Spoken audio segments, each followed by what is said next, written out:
Yeah, DB. Oh, just cleaning out the deadwood. Okay. Look, Mr. Cannell, I just can't afford to be without work right now, not even for a day. I've got a mother and 2 kid sisters. More good luck telegrams. Well, you know how it is. I've just got to keep on working, see? Sorry, sister. I was sent down here to clean house. I told you I can't use your column anymore. It's lavender and no lace. Send those other people in. I'll tell you what I'll do. I get $30 a week. I'll take 25, 20 if necessary. I'll do anything you say. It isn't the money. We're after circulation. What we need is fireworks. People have been hit with sledgehammers. Start arguments. Oh, I can do that. I know this town inside out. Oh, give me a chance, All please. right, come in. Cashier's got your check. Who are these people? Gibbs, Furley, Cunningham, Giles. Hey, your sister. Don't forget to get out your last column before you pick up your check.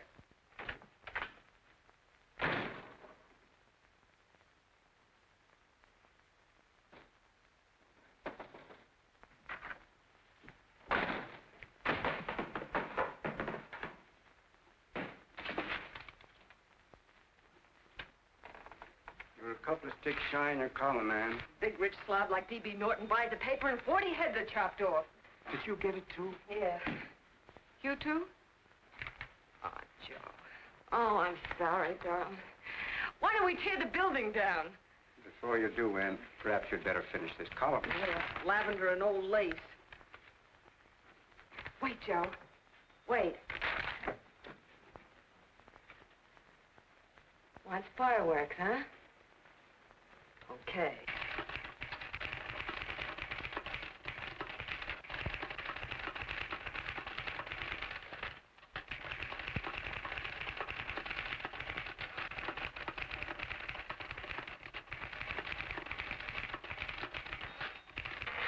Here.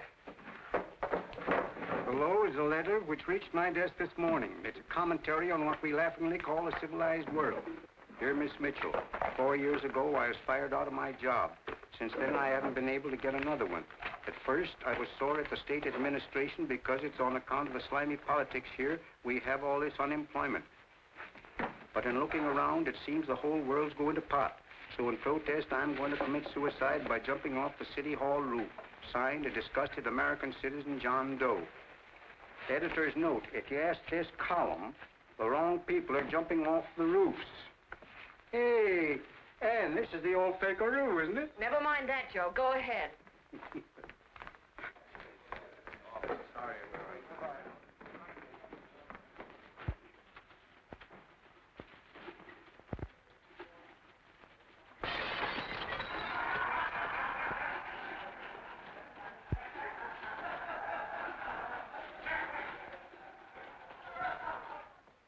And it's because of the slimy politics that we have all this unemployment here. There it is. That's D.B. Norton's opening attack on the governor. Why, Jim, it's just a letter sent into a column. No, I can smell it. That's Norton. Good morning, gentlemen. Good morning, Governor. Morning, Governor. You're rather early. Governor, did you happen to see this in a new bulletin? Yes. I had it served with my breakfast this morning. Jim thinks it's D.B. Norton at work. Of course it is. Oh, come, Jim. That little item, D.B. Norton does things in a much bigger way. This is his opening attack on you, Governor. Take my word for it. What did he buy a paper for? Why did he engage a high-pressure editor like Cannell for? He's in the oil business. I tell you, Governor, he's after your scalp. All right, Jim, all right. Don't burst a blood vessel. I'll look into it. You get me Spencer of the Daily Chronicle, please? Yes, I saw it, Governor.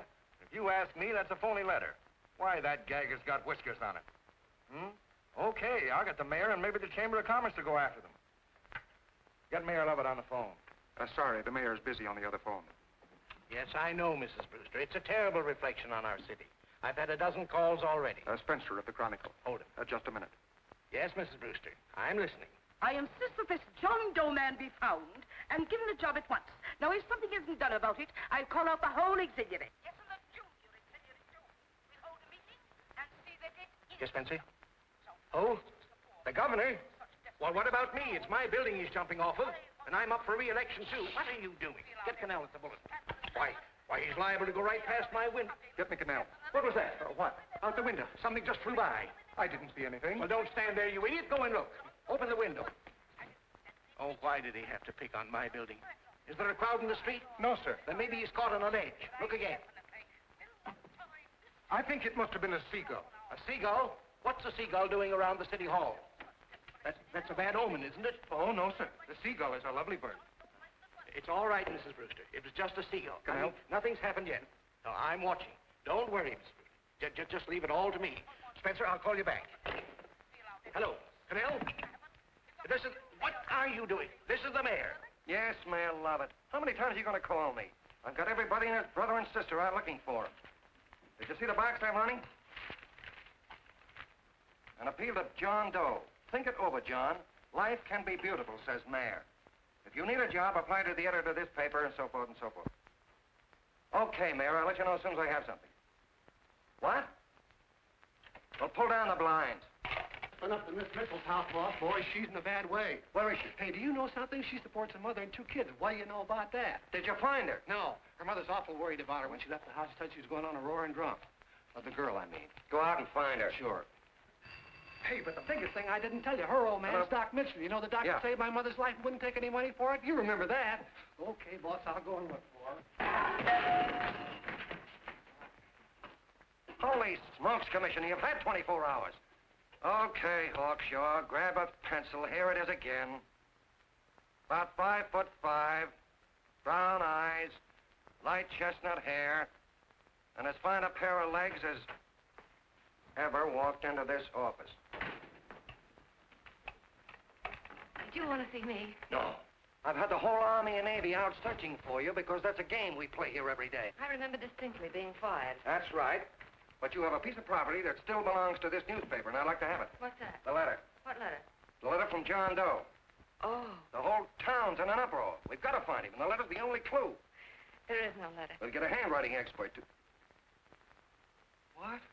There is no letter. Say that again. There's no letter. I made it up. You made it up. Mm-hmm. You said you wanted fireworks.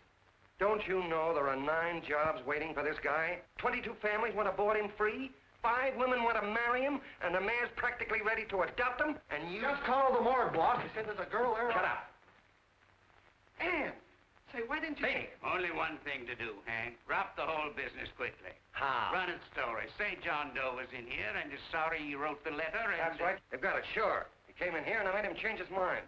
Bulletin editor saves John Doe's life. Why, it's perfect. I'll have Ned write it up. Oh, Ned, I got a story I want you to... Wait a minute. Listen, you great, big, wonderful genius of a newspaper man. You came down here to shoot some life into this dying paper, didn't you? Well, the whole town's curious about John Doe, and boom, just like that, you're going to bury him.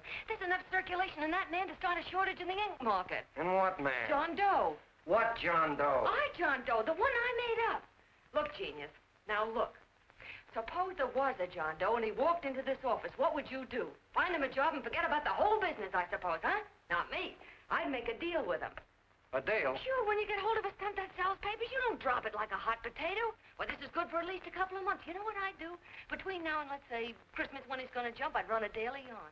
Starting with his boyhood, his schooling, his first job. A wide-eyed youngster facing a chaotic world. The problem of the average man, of all the John Does in the world. Now, then comes the drama. He meets discouragement. He finds the world his feet of clay. His ideals crumble. So what does he do? He decides to commit suicide and protest against the state of civilization. He thinks of the river, but no. No, he has a better idea. The city hall. Why? Because he wants to attract attention. He wants to get a few things off his chest, and that's the only way he can get himself heard. So? So he writes me a letter, and I dig him up. He pours out his soul to me. And from now on, we quote, I protest by John Doe. He protests against all the evils in the world. The greed, the lust, the hate, the fear. All of man's inhumanity to man. Arguments will start. Should he commit suicide or should he not? People will write in pleading with him. But no, sir, John Doe will remain adamant. On Christmas Eve, hot or cold, he goes. See? Very pretty. Very pretty indeed, Miss Mitchell. But would you mind telling me who goes on Christmas Eve? John Doe. What John Doe? The one we hire for the job, you lunkhead. Wait a minute. Let me get this through this lame brain of mine. Are you suggesting we go out and hire someone to say he's going to commit suicide on Christmas Eve? Is that it? Well, you're catching on. Who, for instance? Anybody. Beanie'll do. Why, sure. Who, me? Jump off a... Oh, no, any time at Christmas. I'm superstitious.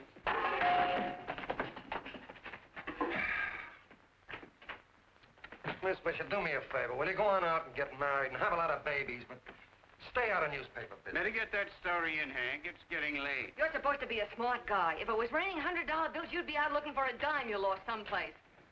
Holy smokes, wasting my time listening to this mad woman. Look, Chief, look at the Chronicle. It's running on John Doe. They say it's a fake. Why, the no good to... John Doe story, amateur journalism. It's palpably phony. It's a wonder anyone is taking it serious. What do you think of those guys? That's fine. That's fine. Now fall right into their laps. Go ahead. Say John Doe walked in and called the whole thing off. You know what that's going to sound like on top of this. That's all, Ned. Thank you. All right. Amateur journalism, huh? Why, that bunch of sophomores, I can teach them more about... Hey, boss, get a load of this. What? Look. What do they want? They all say they wrote the John Doe letter. boss. Oh, they all wrote the letter. Tell them all to wait. Look, Mr. Cannell, one of those men is your John Doe. They're desperate and will do anything for a cup of coffee. Pick one out and you can make the Chronicle eat their words. I'm beginning to like this. If you ask me, Hank, you're playing around with dynamite. No. The gal's right. We can't let the Chronicle get the laugh on us. We've got to produce a John Doe now. Amateur journalism, huh? I'll show those guys. Sure, and there's no reason for them to find out the truth either, because naturally I won't say anything. Okay, sister, you get your job back. Plus a bonus. What bonus? Or the bonus of $1,000 the Chronicle was going to pay me for this little document. You'll find it says, I, Ann Mitchell, hereby certify that the John Doe letter was created by me. I can read. Sorry. You think this is worth $1,000, do you? Oh, the Chronicle would consider it dirt cheap.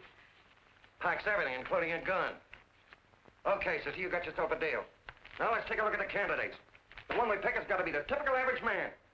Typical American that can keep his mouth shut. Show me an American who can keep his mouth shut and I'll eat him. Okay, Beanie, bring him in one at a time.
Did you write that letter to Miss Mitchell?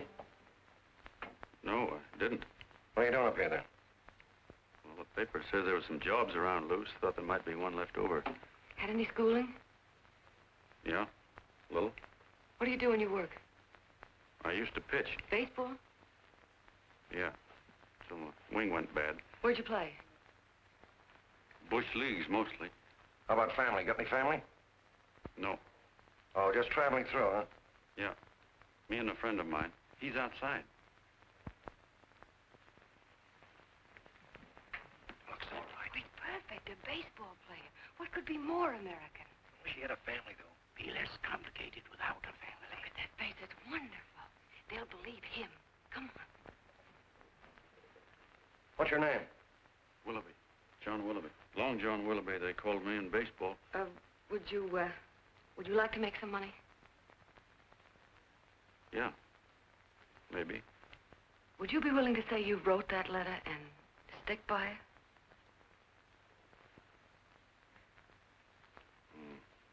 I get the idea. Yeah. Maybe. That's our man. He's made to order. I don't know. He don't seem like the kind of a guy that'd fall in line. When you're desperate for money, you do a lot of things, Mr. Cannell. He's our man, I tell you. He fainted. Come on, Get the water, quickly. Hurry up, Pop. Oh, Right here, sit down. Huh? you all right? Yeah, I'm all right. How many is that, 6?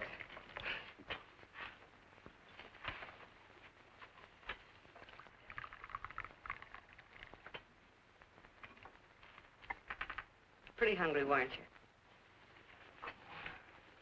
this John Doe business is batty, if you ask me. Well, nobody asked you. Trying to improve the world by jumping off buildings. You couldn't improve the world if the buildings jumped on you. Don't mind the colonel. He hates people. He likes you well enough to stick around. Well, that's because we both play doohickeys. I met him in a boxcar a couple of years ago.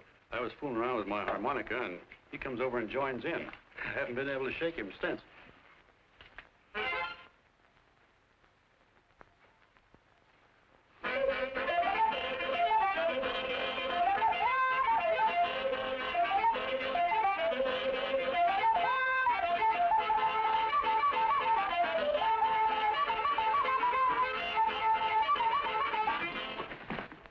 Here he is. No, you can't take pictures of him like that, eating a sandwich and with a beard. But he's going to jump off a building. Yes, but not because he's out of a job. That's not news. This man's going to jump as a matter of principle. Well, maybe you're right. We'll clean him up and put him in a hotel room under bodyguards. We'll make a mystery out of him. Did you speak to Mr. Norton? Thinks it's terrific. Says for us to go the limit. Wants us to build a bonfire under every big shot in the state. Oh, swell. Is that the contract? Yeah. What's he doing here? Friend of his. They play duets together. Duets? But can we trust him? Oh. I trust him.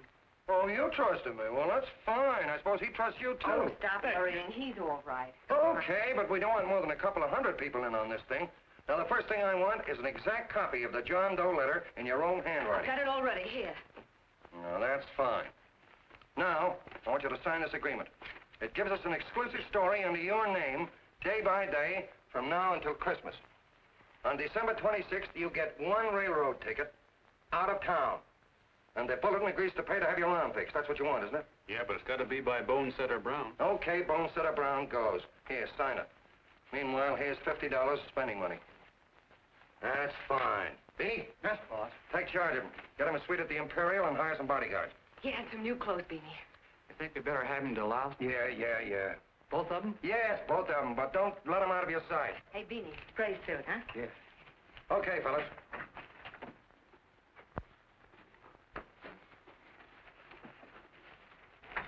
Take it easy, John Doe.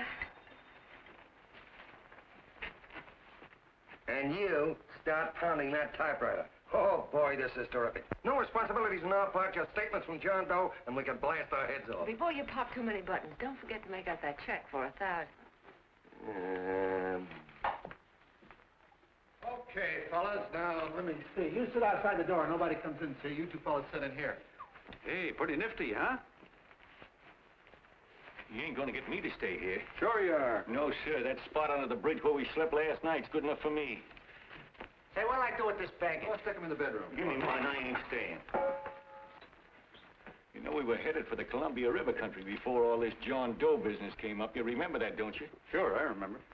Say, your ears popped coming up in the elevator. Mine did. All along, John. I tell you, it's no good. You're gonna get used to a lot of stuff that's gonna wreck you. Why, that $50 in your pocket's beginning to show up on you already. And don't pull that on me, neither. Stop worrying, Colonel. I'm going to get my arm fixed out of this. Hey, here's some cigars the boss sent us. Have one. Hey, Help cigars. yourself. No.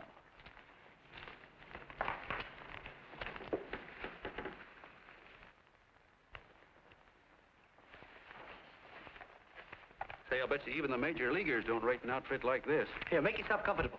Paper? I don't read no papers, and I don't listen to radios either. I know the world's been shaped by a drunken barber, and I don't have to read it. I've seen guys like you go under before. Guys that never had a worry. Then they got a hold of some dough and went goofy. The first thing that happens Hey, to a you guy... got a load of the bedroom. No. The first thing that happens to a guy like that, he starts wanting to go into restaurants and sit down at a table and eat salads and cupcakes and tea. Boy, what that kind of food does to your system.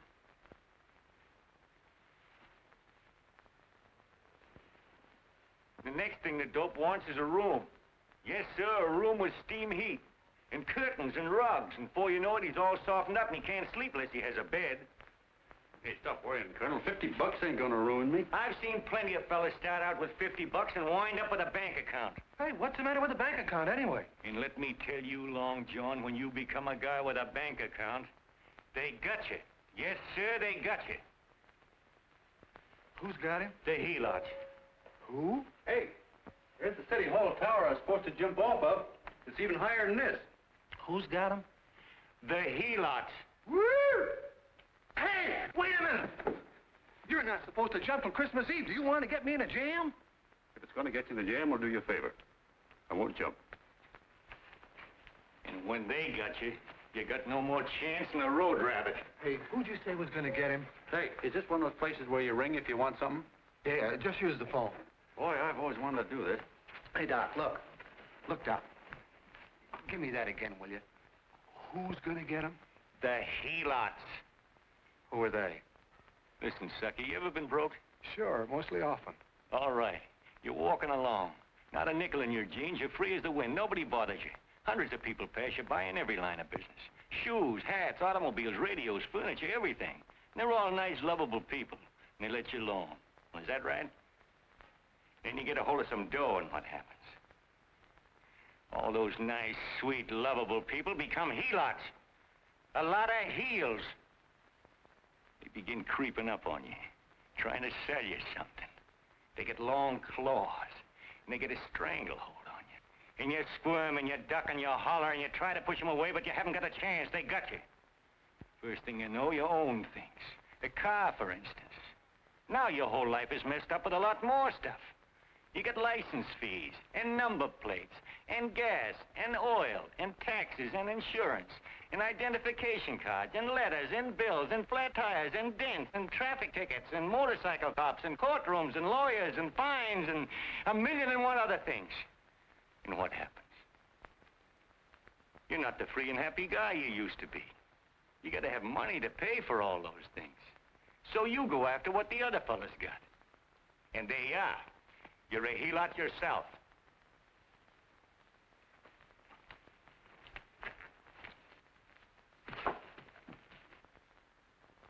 You win, Colonel. Here, take the 50. Go ahead and get rid of it. You bet I will, just as fast as I can. I'm gonna get some canned goods, a fishing rod, and the rest I'm gonna give away. Give away? Hey, get me a pitcher's glove. I got to get some practice.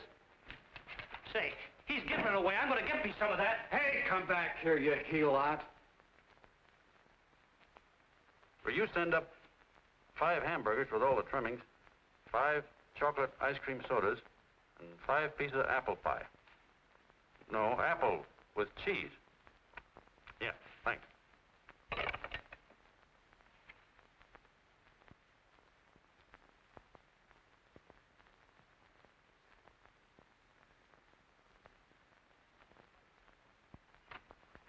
Hello there. Well, well. If it isn't the man about town. All set, Miss Ann. Hmm? Oh, yes. Let's go. Let's see, we want some action in these pictures. Action? Mm-hmm. That's good. No. This man's going to jump off a roof. Oh. Here, wait a minute. Let me comb your hair. Sit down. Yeah, that's better.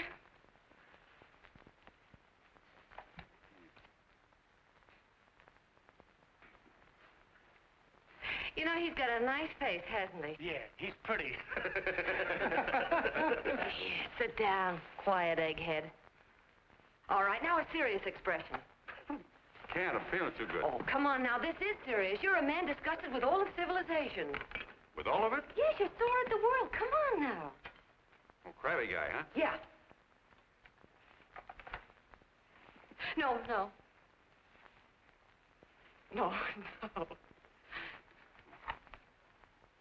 No, look. You don't have to smell the world. Well, all those guys in the Never picture mind stand- those guys. All right, stand up. Now, let's see what you look like when you protest. Against what? Against anything, just protest. You got me. Oh, look, I'm the umpire, and you just cut the heart of the plate with your fast one, and I called it a ball. What would you do? Oh, you did, huh? Yeah. Why can't you call him right, you boneheaded... Grab it, Eddie, grab it!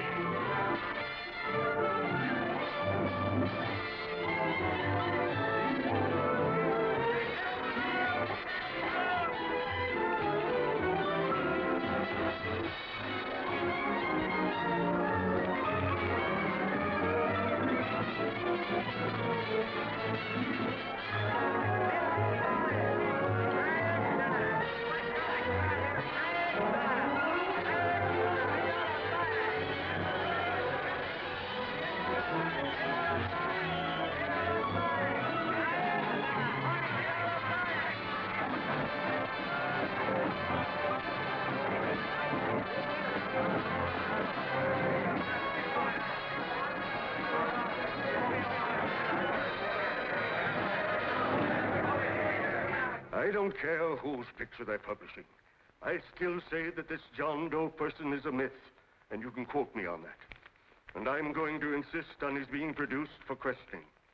You know as well as I do that this whole thing is being engineered by a vicious man with a vicious purpose, Mr. D.B. Norton.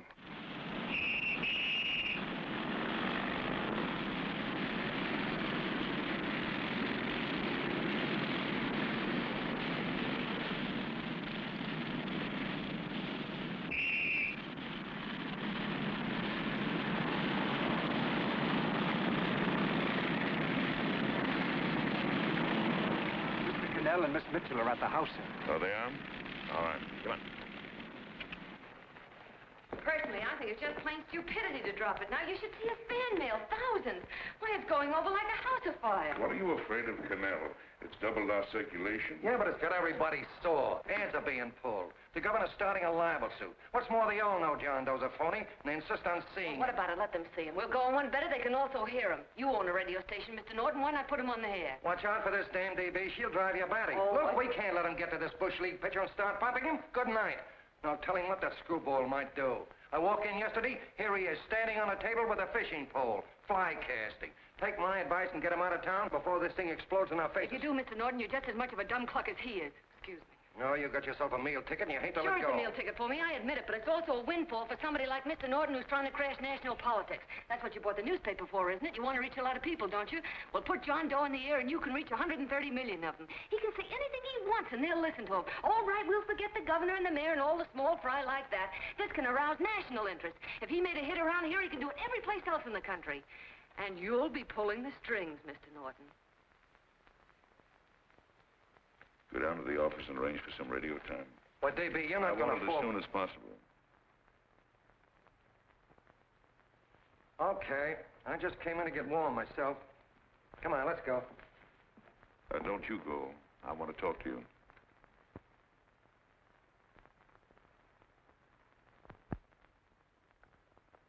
Sit down.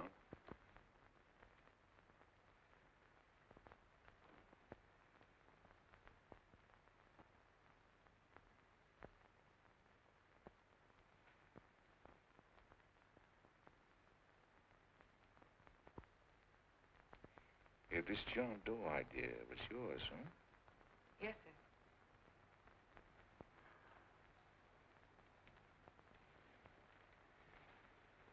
How much money do you get? $30. $30. Well, what are you after? I mean, what do you want? A journalistic career? Money. Money? Well, I'm glad to hear somebody admit it. You suppose you could write a radio speech that would put that fellow over? Oh, I'm sure I can. Do it, and I'll give you $100 a week. $100? That's only the beginning. You play your cards right, and you'll never have to worry about money again. Oh, I knew it. Hello. Hello. Whenever there's a pretty woman around. This is my nephew, Ted Sheldon, Miss Mitchell. How do you do? How do you do? All right, Casanova, I'll give you a break. See that Miss Mitchell gets a car to take her home. Always reading my mind, aren't you? Thank you very much for everything. And Miss Mitchell, I think from now on you'd better work directly with me. Yes, sir.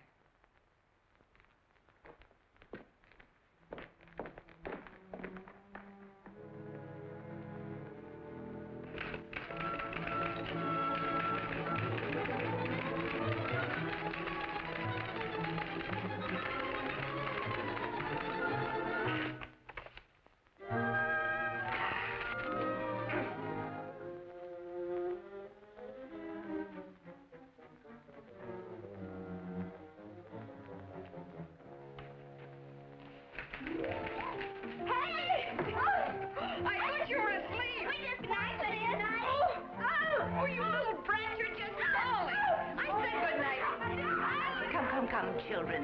It's past your bedtime. Come on.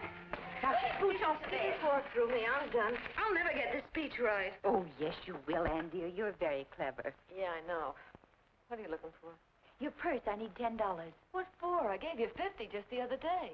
Yes, I know, dear, but Mrs. Burke had her baby yesterday. 9 pounds. And there wasn't a thing in the house.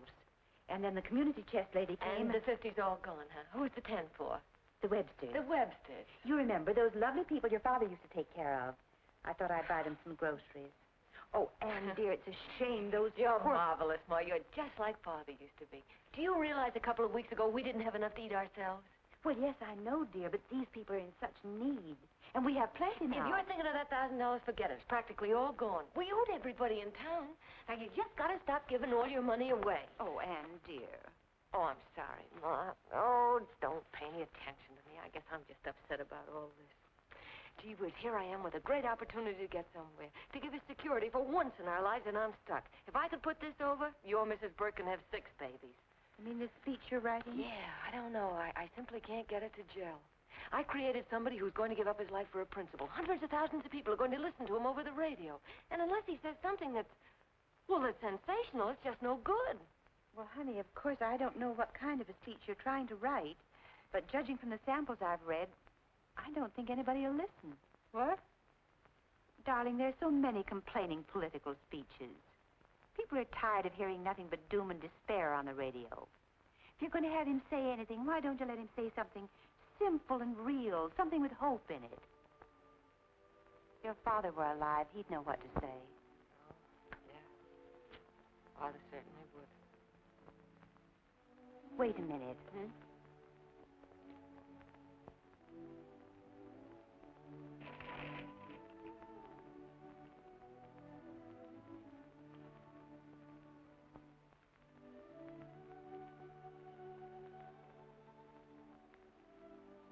That's your father's diary, Anne.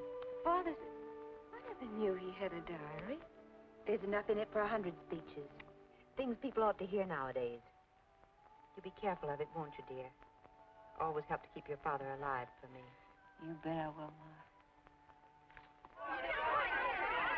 Wait a minute. John Doe don't want to sign no autograph. Well, what does he do all day? What does he do all day? He's writing out his memories. Sorry, lady, you can't see Mr. Doe. He wants to be alone.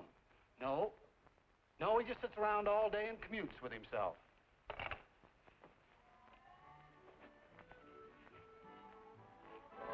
Oh!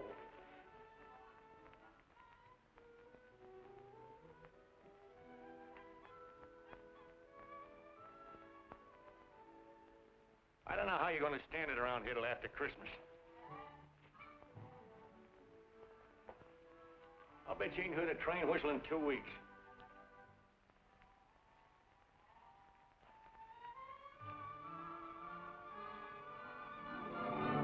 Steve, right!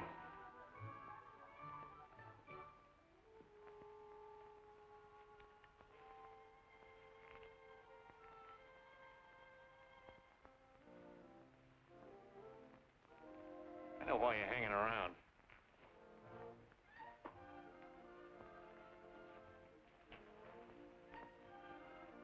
You're stuck on the girl. That's all a guy needs is to get hooked up with a woman.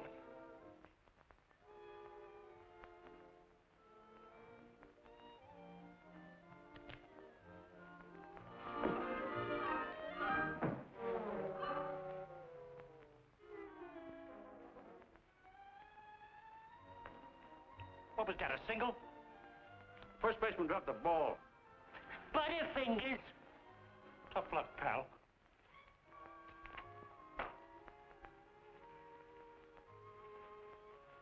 Guy has a woman on his hands. First thing he knows, his life is balled up with a lot more things. Furniture.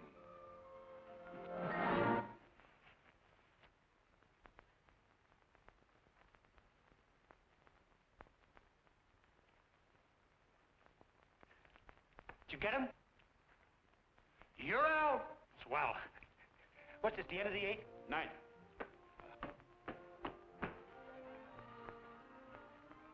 Hey, Beanie, there's a couple of mugs in the Chronicle snooping around out here. Ah! Come on, Angel Face. Gangway. What's the score, Angel Face? 3-2, our favor. Gee, that's great.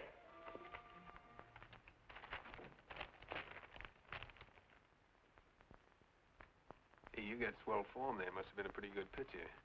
Pretty good. Say, I was just about ready for the major leagues when I chipped a bone in my elbow. I got it pitching a 19-inning game. 19? Yeah.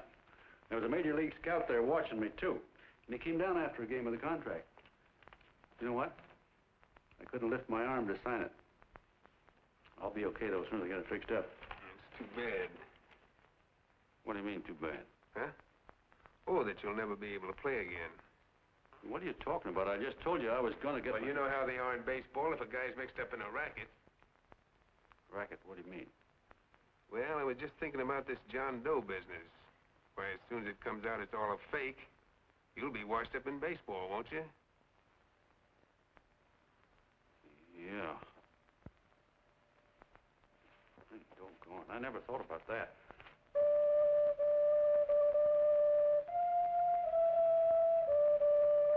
Gosh. And another thing, what about all the kids in the country? The kids that idolize ball players. What are they going to think about you? Yeah. Hey, Colonel. Did you hear that? I gotta figure some way out of this thing. Elevators are still running. I know one way you can do it. How? Well, when you get up there on the radio, all you have to do is to say the whole thing's a frame-up. Make you a hero sure as you're born. Yeah, but how am I going to get my arm fixed? Well, that's a cinch. I know somebody who'll give you $5,000 just to get up on the radio and tell the truth. $5,000? Yeah, $5,000, and he gets it right away. You don't have to wait till Christmas. Look out, Long John. They're closing in on you. Say, who's putting up this dough? Fellow runs the Chronicle. Here's the speech you make, and it's all written out for you. $5,000. Holy mackerel, I can see the helots coming, the whole army of them. It's on the level.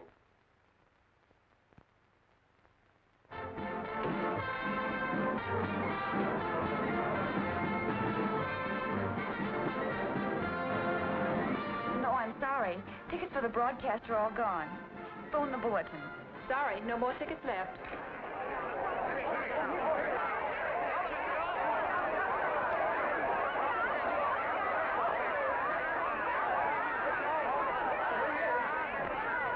Oh, John, all set for the big night? Well. Turn around. One moment. Now stand still. Hold it. A big smile, Miss Joe. Okay, Jeannie, that's all. Take him out. Now, look, John, here's the speech. It's in caps and double spaced. You won't have any trouble reading it. Not nervous, are you? No. Of course not. He wouldn't be. Who? John Doe, the one in there. Hey, don't let your knees rattle. It picks up on the mic. Oh, Beanie, you needn't be nervous, John. All you have to remember is to be sincere. Pick up that phone, Miss Mitchell. It's for you. Okay. Hello? Yes, Mother. Oh, thank you, darling. Oh, there he is, the poor dear man. Oh, good luck to you, Mr. Doe. We want you to know that we're all for you. The girls all decided that you're not to jump off any roof at all. Oh, we'll stop it. You got the speech I gave you? Yeah. Now, look. I'll give this money to the colonel just as soon as you get started. We'll have a car waiting at the side entrance for you. Okay. How'd you get in here? Huh? Oh, I just came in to wish him Come luck. on, out. Mother says good luck, too. John, when you read that speech, please believe every word of it. He turned out to be a wonderful person, John. Who? John Doe, the one in the speech. Oh. You know something? I've actually fallen in love with him. All right, there he is, sister. Now, come on, plenty of room. What's the idea? No, that's too much. Not so much. Come on, read it. Oh, this is no time for cheap publicity, Mr. Cannell. Listen, if that guy lays an egg, I want to get something out of it. I'm getting a Jane Doe ready. Oh, come on. Here. Will you, fellas? Give me a All right, kiss. that's I enough. have to raise just one more. Well, that's fine, honey. You go ahead. All right, Ask me, Eddie. Vincent. You go ahead. How you doing? Oh. All right, Benny, bring him in. Holy smoke, a happy helot. There you are, boss, just like you ordered. Symbols of little people. Okay, get him up. All right, young fella. This is ridiculous, Mr. Cannell. Come on, give me a kiss. It is on the airplane. Come on, stop it. Oh, fellas, I told you what it was. No, come on, Come on, that's right. Do what you can get all the pictures you want. Thank you very much. Come on, will you? Do it, that's right. Come on, Snooks, you better bail out. So goodbye, Mr. Doe.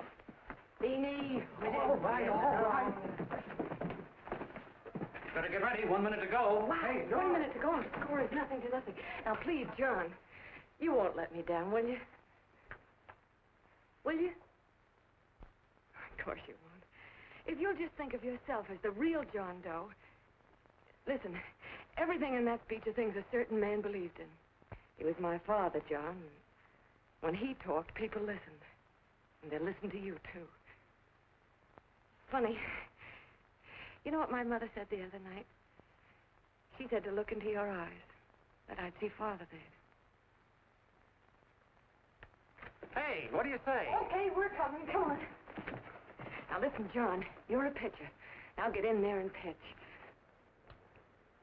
Good luck. Give him room, let him through. Come on.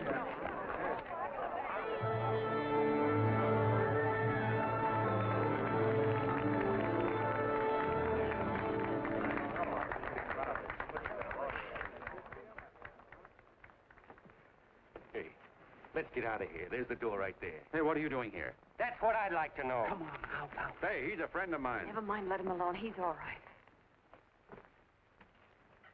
I'll be right over there pulling for you. John, over here.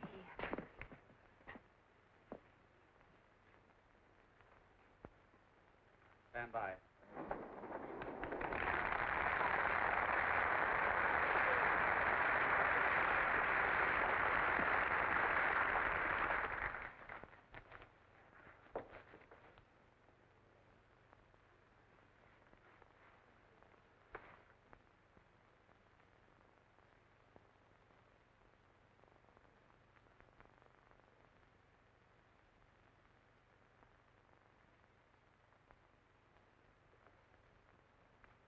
Phone the Chronicle. Tell them to start getting those extras out.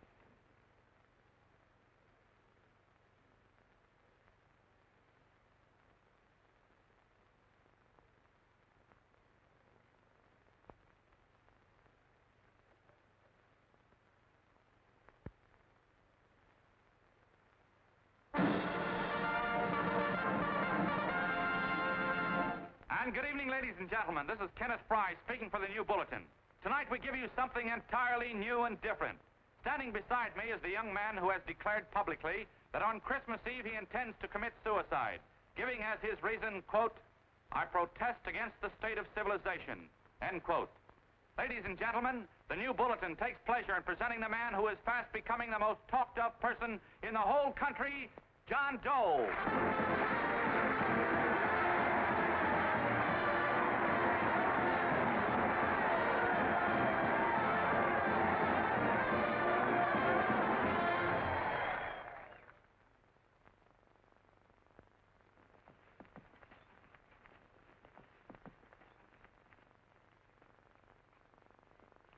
Ladies and gentlemen, I am the man you all know as John Doe. I took that name because it seems to describe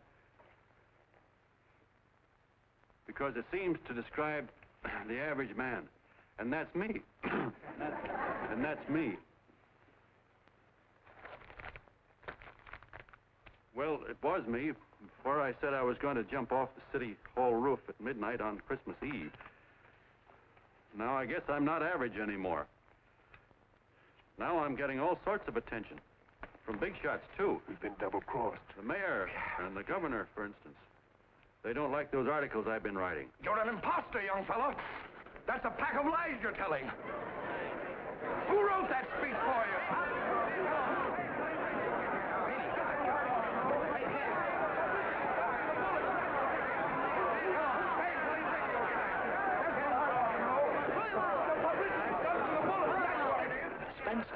Ladies and gentlemen, the disturbance you just heard was caused by someone in the audience who tried to heckle Mr. Doe. The speech will continue.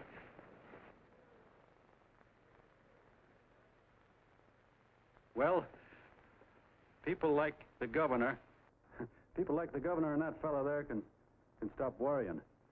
I'm not going to talk about them. I'm going to talk about us, the average guys, the John Does. If anybody should ask you what the average John Doe is like, you couldn't tell him because he's a million and one things. He's Mr. Big and Mr. Small. He's simple and he's wise. He's inherently honest, but he's got a streak of larceny in his heart. He seldom walks up to a public telephone without shoving his finger into the slot to see if somebody left a nickel there.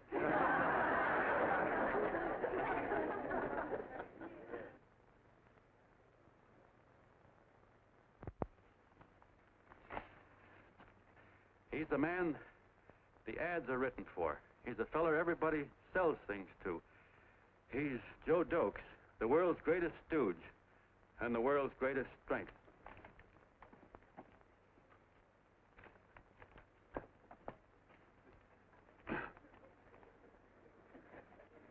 Yes, sir. Yes, sir, we're a great family, the John Does. We are the meek who are supposed to inherit the earth. You'll find us everywhere. We raise the crops, we dig the mines, work the factories, keep the books, fly the planes, and drive the buses. And when the cop yells, "Stand back there, you," he means us, the John Does. Well, what kind of a speech is that? Didn't you read it?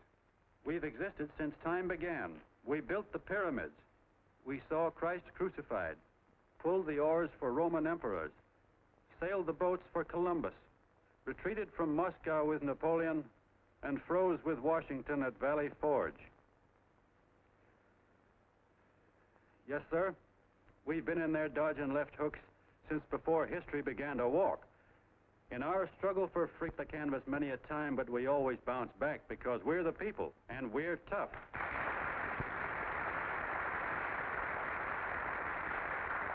They've started a lot of talk about free people going soft, that we can't take it. That's a lot of hooey. A free people can beat the world at anything, from war to tiddlywinks, if we all pull in the same direction.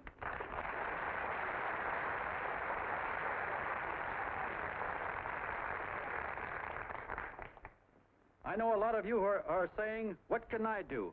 I'm just a little punk. I don't count." Well, you're dead wrong. The little punks have always counted, because in the long run, the character of a country is the sum total of the character of its little punks.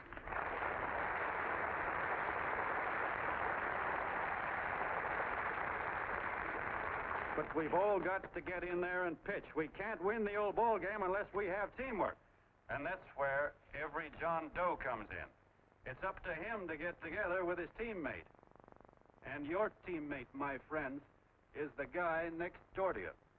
Your neighbor. He's a terribly important guy, that guy next door. You're going to need him, and he's going to need you, so look him up. If he's sick, call on him. If he's hungry, feed him. If he's out of a job, find him one. To most of you, your neighbor is a stranger, a guy with a barking dog and a high fence around him. Now, you can't be a stranger to any guy that's on your own team. So tear down the fence that separates you. Tear down the fence, and you tear down a lot of hates and prejudices. Tear down all the fences in the country, and you really have teamwork.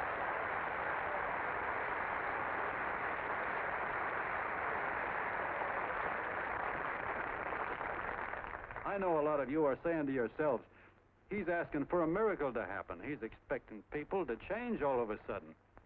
Well, you're wrong. It's no miracle. It's no miracle because I see it happen once every year, and so do you, at Christmas time. There's something swell about the spirit of Christmas, to see what it does to people, all kinds of people. Now, why can't that spirit, that same warm Christmas spirit, last the whole year round?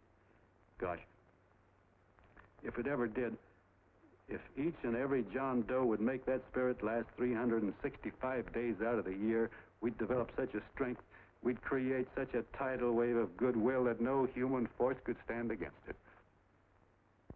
Yes, sir, my friends. The meek can only inherit the earth when the John Does start loving their neighbors. You better start right now. Don't wait till the game is called on account of darkness. Wake up, John Doe. You're the hope of the world.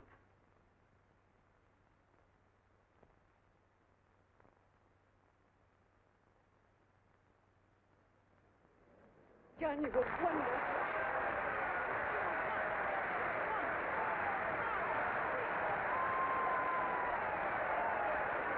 Let's get out of here. Now you're talking.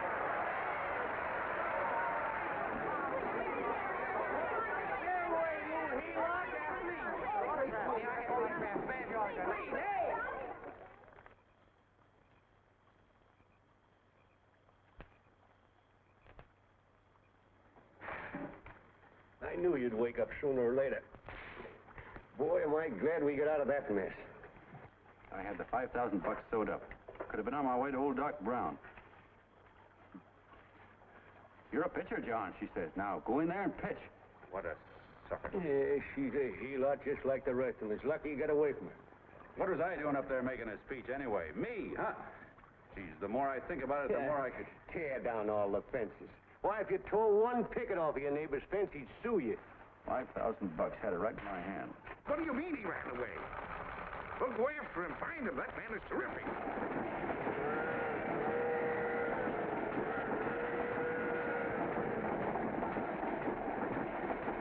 Columbia River, here we come.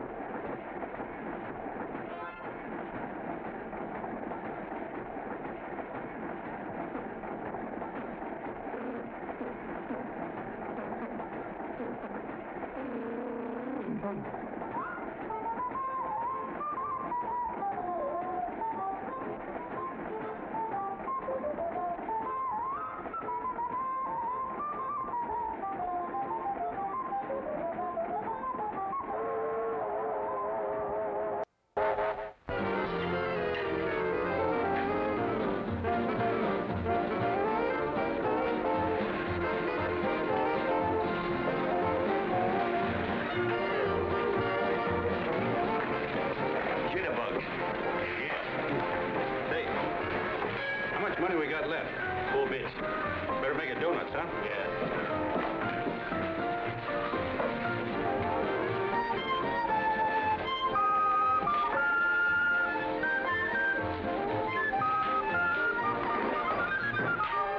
What'll it be, Jeff? Have you got a couple of steaks about that big and about that thick? Yeah, with hashed brown potatoes and tomatoes and apple pie and ice cream and coffee. And donuts, I know. Hey, Ma! Seekers, a pair. Think of the fair coming up. Glad he took the tea out of that.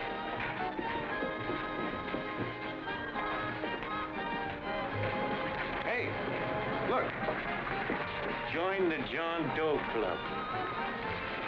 John Doe Club?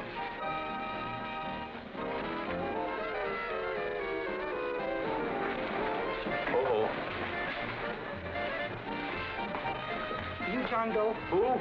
John Doe. Ah, you need glasses, buddy. Oh, but it's a spitting image of John Doe. Yeah, but his name is Willoughby. I'm John Willoughby. I'm a baseball player. Sure. Oh, no, I'd know that voice anyway. You can't kid me. You John Doe. Hey, Ma! Ma! That's John Doe. John Doe. Yeah, sitting right there, big as life. Who'd you say it was? John Doe, the big guy there. I know. Pictures in the paper. That's John Guy. John Doe. John Doe.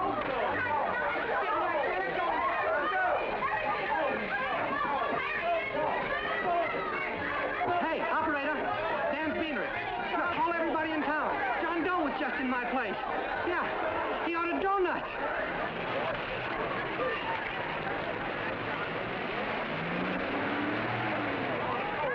John Doe. Hey, have a seat, John Doe. Come on. I know you are. You're all neighbors. See, John Doe, we're all neighbors. But my office is packed like a sardine box. What does John Doe look like, Mr. Mayor? Oh, he's one of those great big outdoor type men. No, you can't see him. You didn't vote for me the last time. Shame on you. What are you doing there? Get off my front porch anyhow. Mr. Norton come yet? Oh, well, I wonder where he's at. What's keeping him? He should have been here 15 minutes ago. Oh, there he comes now. Now, everybody on your dignity. Don't do anything to disgrace us. A little town, but we got to show off.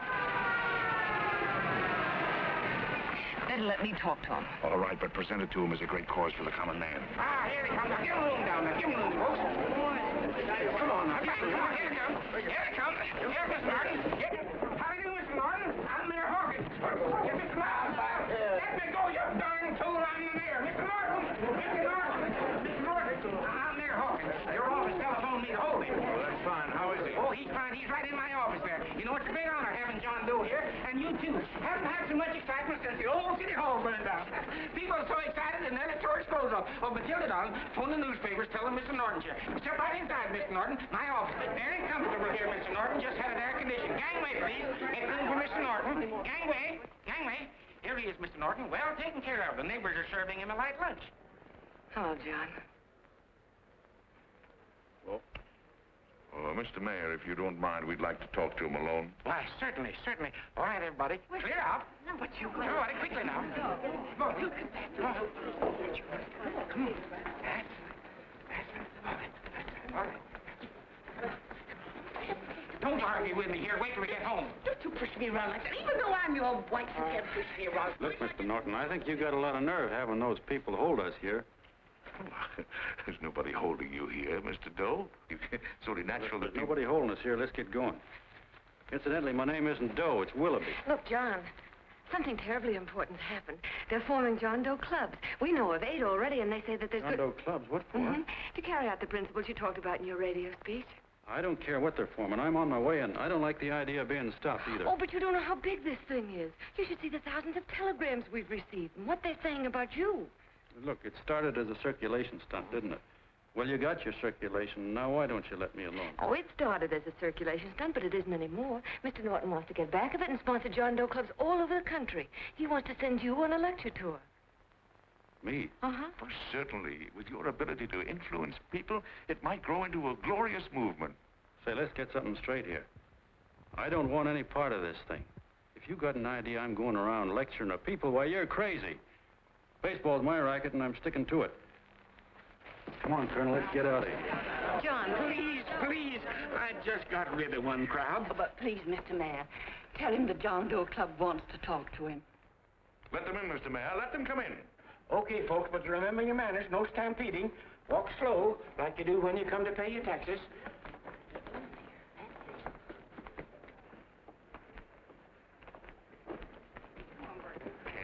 All right, give me a chance. Come right in. My name's Bert Hanson, Mr. Doe. I'm the head soda jerker at Schwabacker's drugstore.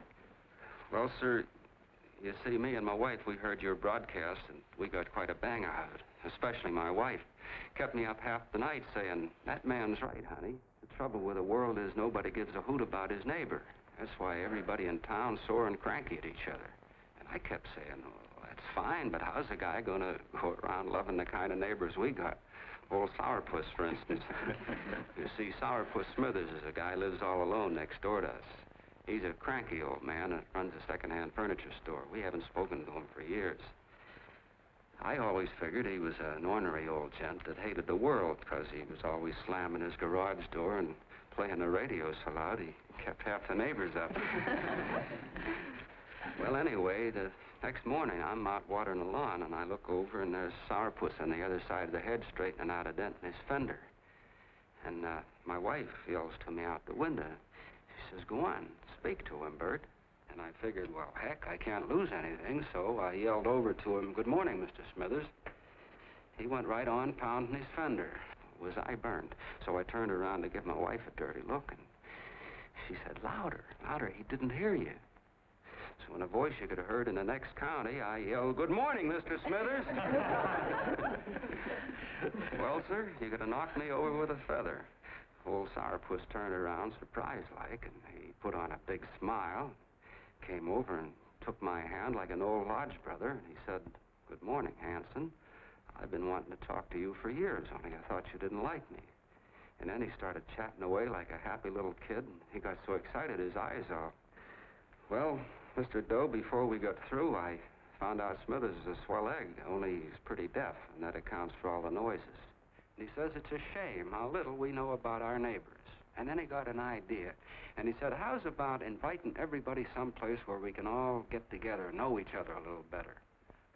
Well, I'm feeling so good by this time, I'm ripe for anything. So Smithers goes around the neighborhood inviting everybody to a meeting at the schoolhouse, and I tell everybody that comes in the store, including Mr. Schwabacker, my boss. I'm talking too much. Well, I'll be doggone if for 40 people don't show up. Of course, none of us knew what to do, but we sure got a kick out of seeing how glad everybody was just to say hello to one another. Tell him about making Sourpuss chairman. Oh, yeah, we made Sourpuss chairman and decided to call ourselves the John Doe Club. And say, incidentally, this is my wife. Come here, honey. This is my wife, Mr. Doe. How do you do, Mr. Doe? It's Sourpuss is here, too. Oh, is he? This is Sourpuss, or excuse me, Mr. Smithers, Mr. Doe. That's all right. If you didn't call me Sourpuss, it wouldn't feel natural. Well, anyway, I guess nearly everybody in the neighborhood came except the Delaney's. The Delaney's live in a big house with an iron fence around it, and they always keep their blinds drawn. And we always figured that he was just an old miser that sat back counting his money, so why bother about inviting him? Until Grimes, the milkman, spoke up, and he said, say, you've got the Delaney's all wrong. And then he tells us about how they canceled their milk last week, and how when he found a note in the bottle, he got kind of curious-like, and he sort of peeked in under the blinds and found the house was empty. If you ask me, he says, they're starving. Old man Delaney has been bringing his furniture over to my place at night, one piece at a time, and selling it. Yeah. And, well, sir, a half dozen of us ran over there to fetch him, and we brought him to the meeting.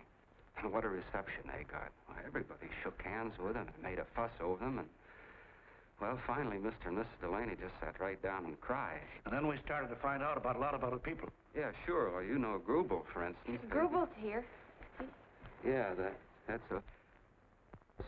You don't know Grubel, but he's the man that everybody figured was the worst no-account in the neighborhood because he was living like a hermit, and nobody would have anything to do with him. That isn't Little Murphy. The postman told us the truth.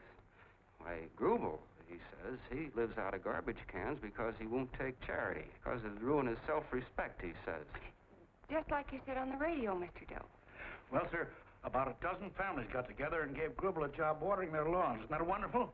And then we found jobs for 6 other people, and they've all gone off for leave. Yeah, and my boss, Mr. Schwabacker, made a job in his warehouse for old man Delaney. And he gave you that $5 raise. Yeah, that's swell.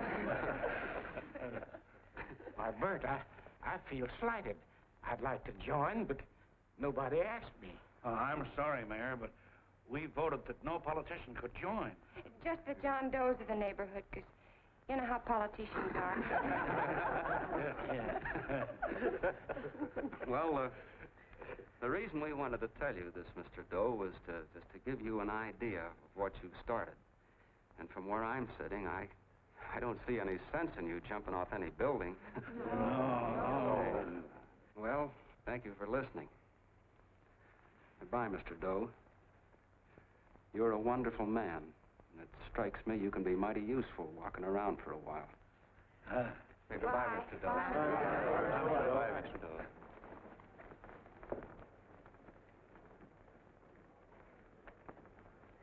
I'm Mrs. Delaney, Mr. Doe. And God bless you, my boy.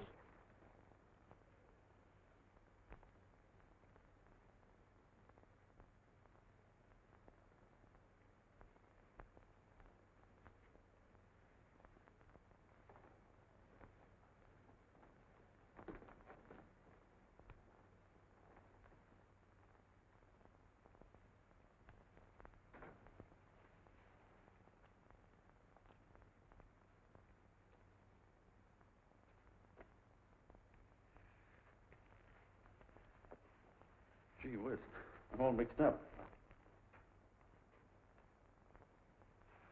I don't get it. Look, all those swell people think I'm going to jump off a building or something. I never had any such idea. Gosh. The fellow'd have to be a mighty fine example himself to go around telling other people how to...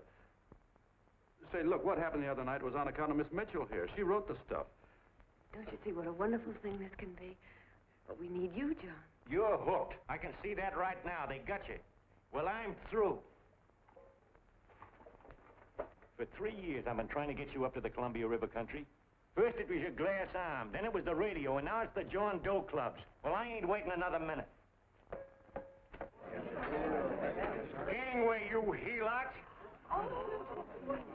Hey, Colonel, wait a minute.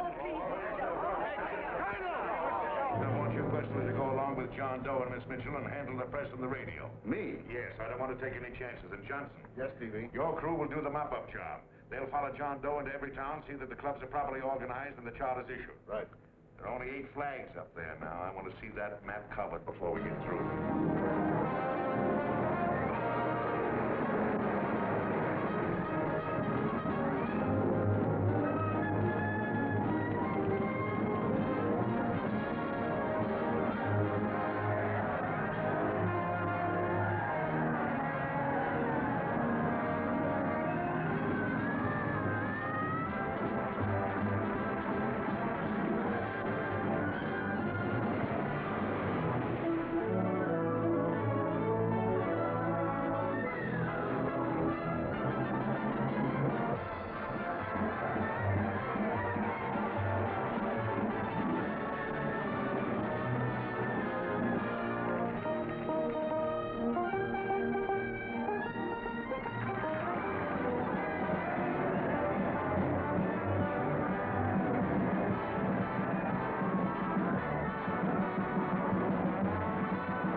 are. If they made demands, I'd understand it. But the John Does ask for nothing. People are going off relief. If this keeps up, I'll be out of a job. As soon as it gets strong enough, we'll find out what John Doe wants. 30 every Thursday. 60 at 60. Who knows what? I'm sorry, boss. They just won't let anybody talk politics to them. It's crazy. We've got to get to them. They represent millions of voters.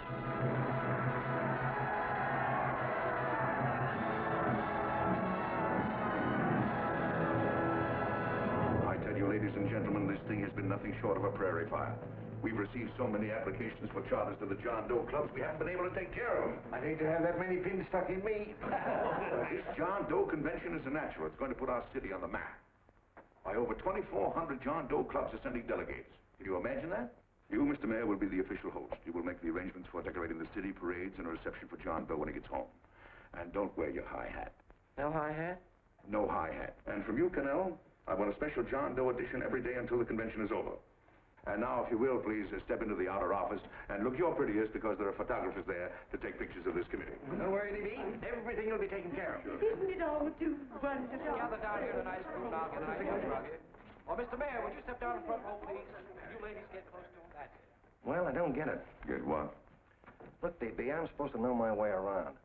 This John Doe movement has cost you a fortune. Now, this convention is going to cost plenty. Well? Well, I'm stuck with 2 and 2, and I'm a sucker if I can make 4 out of it. Where do you come in? I'll have the satisfaction of knowing that my money has been spent for a worthy cause. I see. I better stick to running the paper, huh? I think maybe you better have. And Cannell, I'd like to have the John Doe contract, all the receipts for the money we advanced him with the letter Miss Mitchell wrote, which I gave her $1,000. Yes, sure. Well, we leave for the airport. Half an hour. Is that Johnny boy's room? Better hustle him up. He'll be ready on time. He's packing. Ah, good. Did you see his picture on the cover of Time? Yeah. I gotta give you credit, Annie girl. I've handled a good many big promotions in my time. Everything from a World's Fair to a channel swimmer. But this one has certainly got me spinning. And now a John Doe convention. Wow. Say, if you could only get him to jump off the City Hall roof on Christmas Eve, I'd guarantee you 500,000 people there. Charlie, Huh? what do you make of him? Oh, Johnny boy? Well, I don't know what angle you want, but I'll give it to you quick. Number 1, he's got great yokel appeal, but he's a nice guy. Number 2, he's beginning to believe he really wrote that original suicide letter that you made up. Number 3, he thinks that you're Joan of Arc or something. Yeah, I know. Number 4, well, you know what number 4 is. He's nuts about you. Yeah, it's running out of his ears. You left out number 5. We're all healed, me especially. Holy smoke. Come in.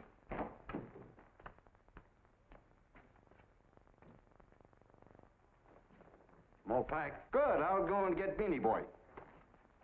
Okay, Charlie boy.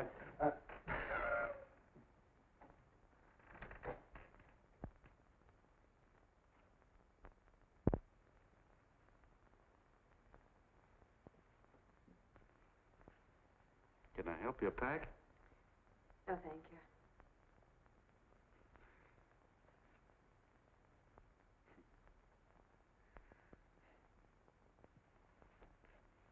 You care if I sit down out here? No.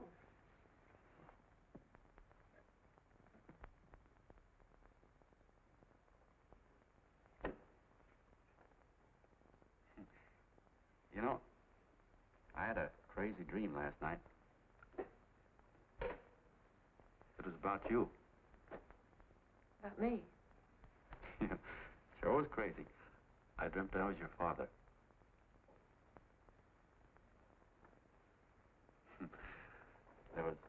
There was something I was trying to stop you from doing. So I got up out of bed, and I walked right through the wall here, right straight into your room. You know how dreams are. And there you were in bed. But you're a little girl, you know, about 10. And very pretty, too. So I shook you, and the moment you opened your eyes, you hopped out of bed and started running like the devil in your nightgown. You ran right out the window there, and you ran out over the tops of buildings and roofs and everything for miles. And I was chasing you. And all the time you were running, you kept growing bigger and bigger and bigger, and pretty soon you were as big as you are now, you know, grown up. And all the time I kept asking myself, what am I chasing her for? And I didn't know. Isn't that a hot one? Well, anyway, you ran into some place, and then I ran in after you, and when I got there you were getting married. And the nightgown had changed into a beautiful wedding gown. You sure look pretty, too. And then I knew what it was I was trying to stop you from doing. Dreams are sure crazy, aren't they? Well, would you like to know who it was you were marrying? Oh, a tall, handsome Ubangi, I suppose. No, not that bad. It was that fellow that sends you flowers every day. What's his name? Mr. Norton's nephew? Ed Sheldon. Yeah, that's the one. But here's the funniest part of it all. I was the fellow up there doing the marrying, you know, the justice of peace or something. You were? I thought you were chasing me. Well, yes, I was, but I was your father then, see? But the real me, John Doe, or that is, Long John Willoughby, I was the fellow up there with the book. You know what I mean? I guess so. Then what happened? Well, I took you across my knee and I started spanking you. That is, I didn't do it. I mean, I did do it, but it wasn't me, you see. I was your father then. Well, I held you across my knee and I said, Annie, I won't allow you to marry a man that's just rich or that has his secretary send you flowers. The man you marry has got to swim rivers for you. He's got to climb high mountains for you. He's got to slay dragons for you. He's got to perform wonderful deeds for you. Yes, sir. And all the time, the guy up there, you know, with the book, me, just stood there nodding his head. He said, go to it, Pop. Whack her one from me, because that's just the way I feel about it, too. So he said, come on down here and whack her yourself. So I came down, and I whacked you a good one, see? And he whacked you. And I whacked you another one, and we both started whacking you like... Well, if you're through whacking her, come on, let's get going. Okay, fellas, right in here. You go out the side entrance, there's a bunch of autograph seekers out front. We'll be down with the bags in a minute. Come on, don't make a government project out of it. Hi, Benny. When's our plane take off again? Couple of minutes. How many people do you think we've talked to already, outside the radio, I mean? Oh, I don't know. About 300,000. 300,000. What makes them do it, Ann? What makes them come and listen and get up their John Doe clubs the way they do? I've been trying to figure it out. Look, John, what we're handing them are platitudes. Things they've heard a million times. Love thy neighbor, clouds have silver linings, turn the other cheek. It's just as... Yeah, I heard them a million times, too, but there you are. Maybe they're like me, just beginning to get an idea of what those things mean. You know, I never thought much about people before. They were always just somebody to fill up the bleachers. The only time I worried about them is when they didn't come in to see me pitch. You know, lately I've been watching them when I talk to them. I could see something in their faces. I could feel that they were hungry for something. You know what I mean? Maybe that's why they came. Maybe they're just lonely and wanted somebody to say hello to. I know how they feel. I've been lonely and hungry for something practically all my life.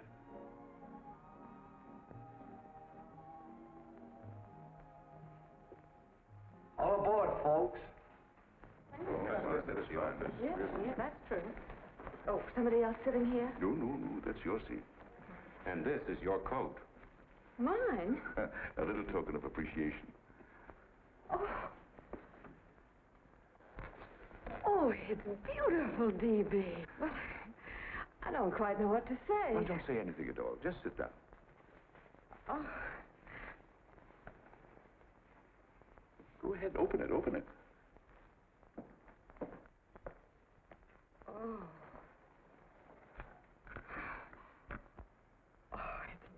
lovely. And a new contract goes with it.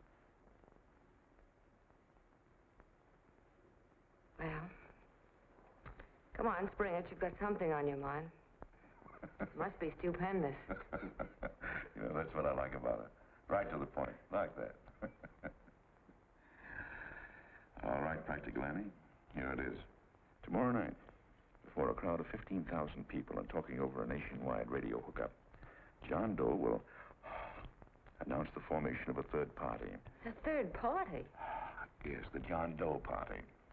Devoted entirely to the interests of all the John Does all over the country, which practically means 90% of the voters. He will also announce the third party's candidate for the presidency. A man whom he personally recommends, a great humanitarian, the best friend the John Does have. Mr. D.B. Norton. Yes.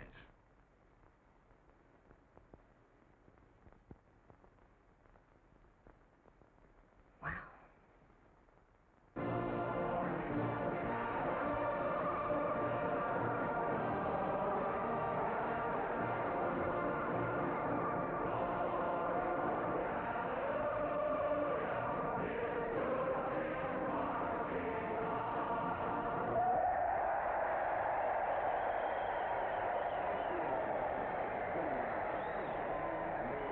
And although the opening of the convention is hours off, the delegates are already pouring into the ballpark by the droves, with lunch baskets, banners, and petitions asking John Doe not to jump off any roof. No matter how you look at it, it's still a phenomenal movement. These John Does, or the hoi polloi, as you've heard people call them, have been laughed at and ridiculed, but here they are, gay and happy, having traveled thousands of miles, their expenses paid by their neighbors, to come here to pay homage to their hero, John Doe. And in these days of wars and bombings, it's a hopeful sign that a simple idea like this can sweep the country. An idea based on friendliness, on giving and not taking, on helping your neighbor and asking nothing in return. And if a thing like this can happen, don't let any of your grumbling friends tell you that humanity is falling apart. This is John B. Hughes, signing off now and returning you to our main studio until 9 o'clock, when the convention will officially open. Oh, John, come in. Say, I'm kind of... It's raining out a little. That's all right. It's good to see you. Sit down. Thanks.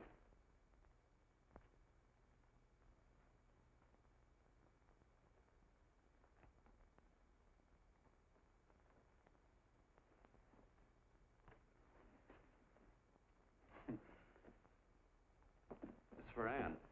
Oh, how nice. Thank you very much. Flowers. I'm terribly sorry she isn't here. She isn't? No, she just left. I'm surprised you didn't run into her. She went over to Mr. Norton's house. Oh.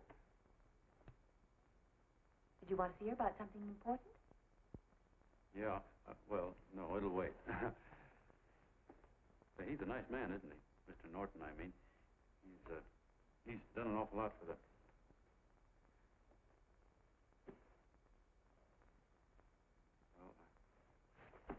Say, my coat's pretty wet. I'm afraid I might have wet the couch a little.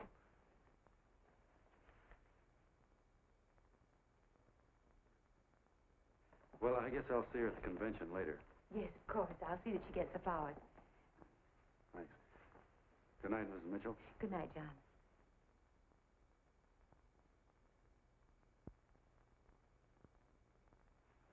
Say, Miss Mitchell,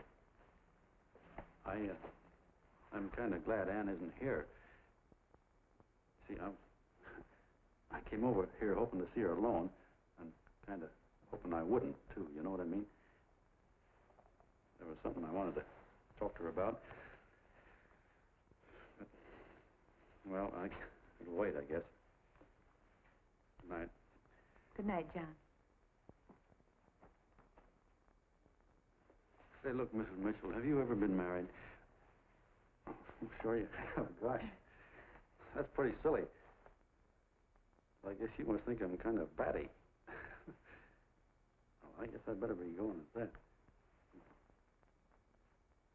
John, my husband said, I love you. Will you marry me? You did? What happened? I married him. Yeah, that's what I mean, see? It was easy as all that, huh?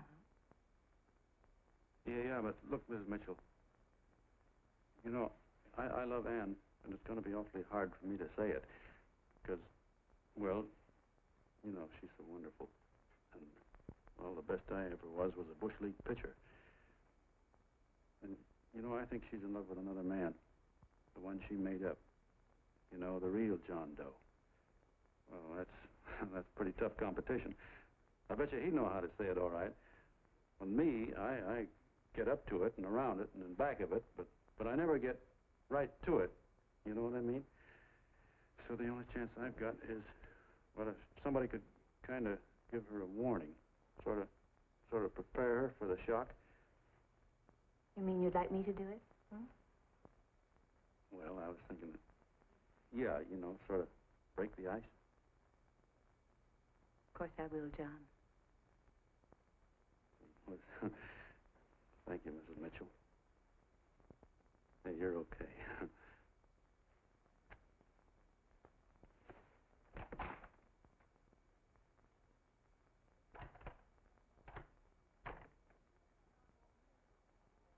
This John Doe meeting is going to be one of the biggest things that ever happened. Why, they're coming from all over. Trains, boxcars, wagons. Look out! Hello, bodyguard. Hey, had your dinner yet? What's that? Oh, that's all right. Well, look, no, go ahead and have your dinner. Wait a minute, John.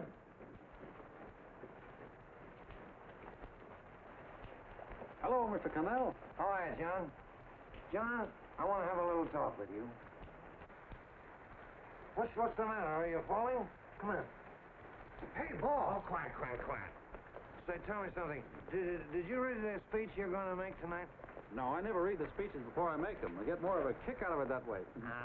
It's just exactly what I thought. Beanie, go on down to the office, tell Pop to give you the speech. There's a copy on my desk. Gee whiz, boss, you know Mr. Norton told me not to leave him, not even for a minute. Go on.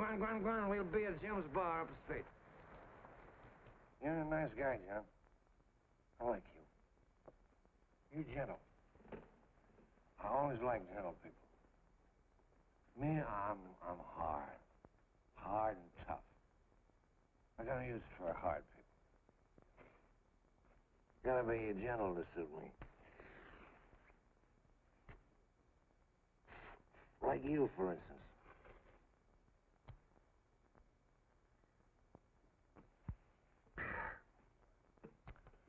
Yep, I'm hard. But you want to know something? I've got a weakness.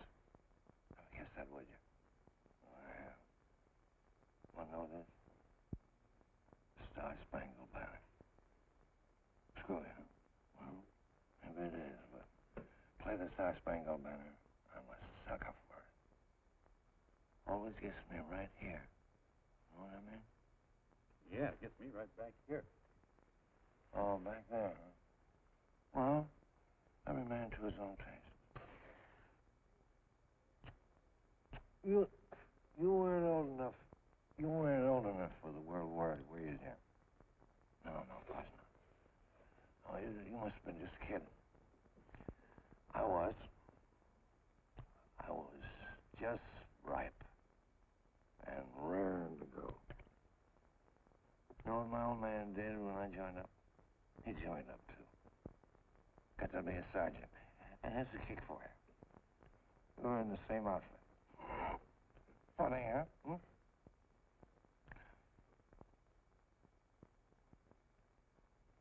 He was killed, John. I saw him get it. I was right there, and I saw it with my own eyes.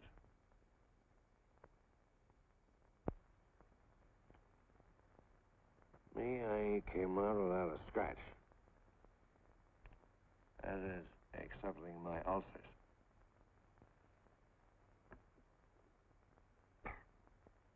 We should be drinking milk, you know. This stuff is poison. Hey, Tubby. Yes, Mr. Connell? What do you say, huh? All right. Yep, I'm a sucker for this country. I'm a sucker for the Star-Spangled Banner, and I'm a sucker for this country. I like what we got here. I like it. I guy can say what he wants and do what he wants without having a bayonet shoved through his belly. And that's all right. You betcha. Man, we don't want anybody coming around changing it, do we? No, sir. When they do, I get mad. I get boiling mad. Right now, John, I'm sizzling. I get mad for a lot of other guys besides myself. I get mad for a guy named Washington, and a guy named Jefferson, and Lincoln. Lighthouses, John. Lighthouses in a foggy world. You know what I mean? Yeah, you bet. Listen, pal. This fifth column stuff is pretty rotten, isn't it? Yeah, it certainly is. And you'd feel like an awful sucker if you found yourself marching right in the middle of it, wouldn't you? You. Of course, you would have known it because you're gentle. But that's what you're doing. You're mixed up with a skunk, my boy. A no-good, dangerous skunk. Say, you're not talking about Mr. Norton, are you? I'm not talking about his grandfather's pet poodle. You must be wrong, Mr. Cannell. 'Cause he's been marvelous about the John Doe clubs. Yeah? Say, you're sold on this John Doe idea, aren't you? Sure. Sure. I don't blame you. So am I. It's a beautiful miracle. A miracle that can only happen right here in the good old USA. And I think it's terrific. What do you think of that? Me, hard-boiled Cannell, and I think it's plenty terrific. All right.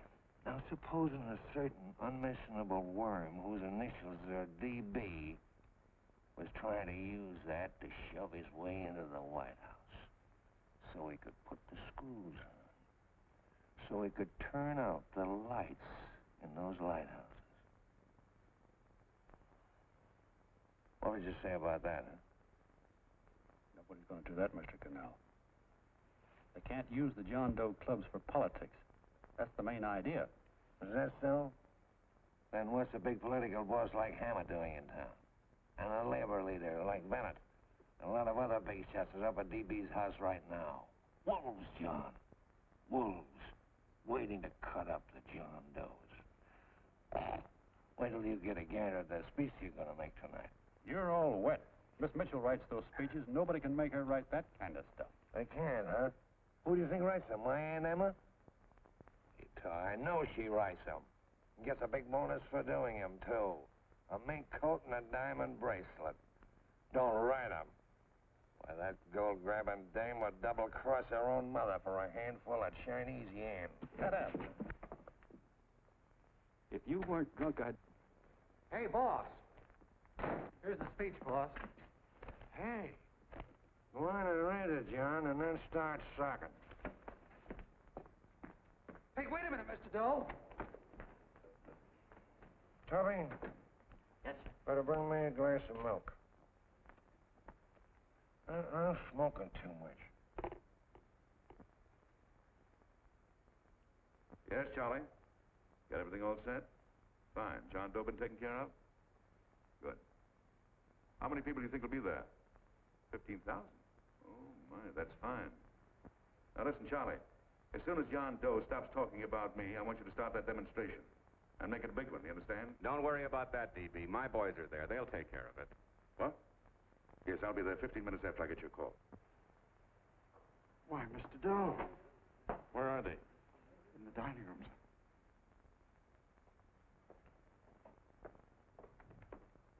Now, gentlemen, I think we're about ready to throw that great big bombshell. Yeah, well, it's about time. Even a conservative estimate shows that we can count on anywhere between 10 and 20 million John Doe votes. Now, add to that the labor vote that Mr. Bennett will throw in, and the votes controlled by Mr. Hammett and the rest of you gentlemen in your own territories, and nothing can stop us. As I said before, I'm with you, providing you can guarantee the John Doe vote. Don't worry about that. You can count on me on one condition. Little Bennett's got to be taken care of. Didn't I tell you that everybody in this room would be taken care of? My agreement with you gentlemen stands. I'm with you, D.B., but I still think it's a very daring thing we're attempting. These are daring times, Mr. Barrington. We're coming to a new order of things. There's too much talk been going on in this country. Too many concessions have been made. What the American people need is an iron hand. You're right. That's true. You're quite right, D.B. Discipline. Right. And now, may I offer a little toast to Miss Ann Mitchell, the brilliant and beautiful lady who is responsible for all this. Mr. Norton, I'd like to talk to you alone for a minute. Oh, Miss Mitchell has something to say to us.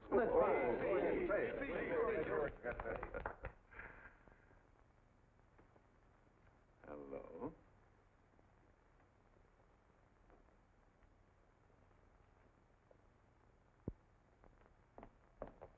John, I'm so glad to see you.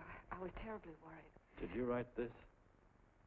Yes, I did, John, but I had no idea what was going on. You didn't? No. That's a swell bracelet you're wearing.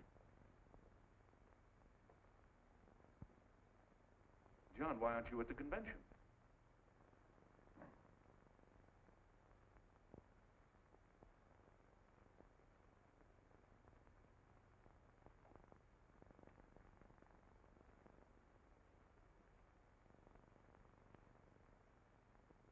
Is there anything wrong? No, nothing's wrong. Everything's fine. So there's going to be a new order of things, huh? Everybody's going to cut himself a nice fat slice of the John Does, eh? You forgot one detail, Mr. Big Shot. You forgot me, the prize stooge of the world. Why, if you or anybody else thinks he's going to use the John Doe clubs for his own rotten purpose, he's going to have to do it over my dead body. Well, hold on a minute, young man. Hold on. That's rather big talk. I started the John Doe clubs with my money. And I'll decide whether or not they're being properly used. No, you won't. You're through deciding anything. And what's more, I'm going down to that convention, and I'm going to tell those people exactly what you and all your fine feathered friends here are trying to cook up for them. And I'm going to say it in my own words this time. Stop it, baby. Hold my door. You ruined us, D.B. Wait a minute, fella. My uncle wants to talk to you. Listen to me, my son. Before you lose your head completely, may I remind you that I picked you up out of the gutter and I can throw you right back there again? You've got a nerve accusing people of things. These gentlemen and I know what's best for the John Does of America, regardless of what tramps like you think. Get off that righteous horse of yours and come to your senses. You're the fake. We believe in what we're doing. You're the one that was paid the 30 pieces of silver. Have you forgotten that? Well, I haven't. You're a fake John Doe, and I can prove it. You're the big hero that's supposed to jump off tall buildings and things.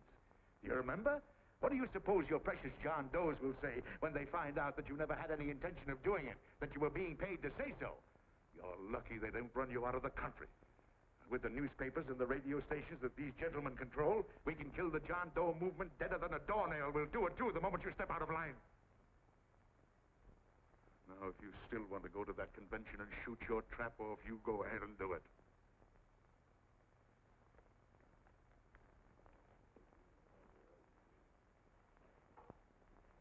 You mean to tell me you try to kill the John Doe movement if you can't use it to get what you want?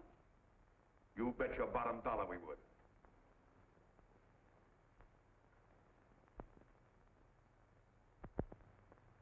Well, that certainly is a new low.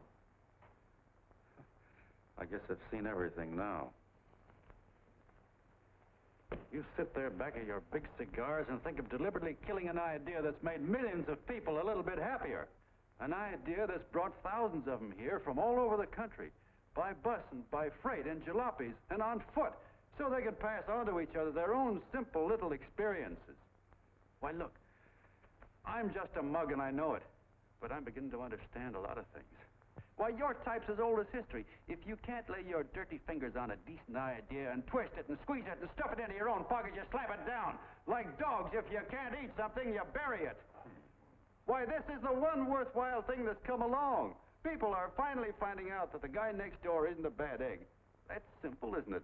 And yet a thing like this got a chance of spreading till it touches every last doggone human being in the world, and you talk about killing it. Why, when this fire dies down, what's going to be left? More misery, more hunger, and more hate. And what's to prevent that from starting all over again? Nobody knows the answer to that one, and certainly not you with those slimy, bollocked-up theories you got. The John Doe idea may be the answer, though. It may be the one thing capable of saving this cockeyed world. Yet you sit back there on your fat hulks and tell me you'll kill it if you can't use it. Well, you go ahead and try. You couldn't do it in a million years with all your radio stations and all your power. Because it's bigger than whether I'm a fake. It's bigger than your ambitions, and it's bigger than all the bracelets and fur coats in the world. You bet it is, John. And that's exactly what I'm going down there to tell those people. A minute, you ungrateful rat. My uncle's been too good. He's getting away. Give me the bullet. John! I've always told you, TV, you're playing with dynamite. Wait. All right, now, get away. Before he gets through tonight, he'll rule us all. I'll stop him cold. Don't worry, I've been ready for this. John! Oh, John, please listen to me. Please, I can explain everything, John. I didn't know what they were going to do. Let me go with you, John. John, please. Go ahead, driver. The full part. Please let me go with you. Please. John!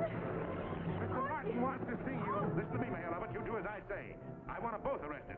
You tell the police department to pick up Canal. I've got the girl here. I've got the bullet. I don't care what you charge him with. If you're worried, let him go in the morning, but keep him in jail overnight. Hello, Bulletin. Put wire on.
Ladies and gentlemen, let us have a moment of silent prayer for the John Does all over the world, many of whom are homeless and hungry. Rise, please. Everybody rise.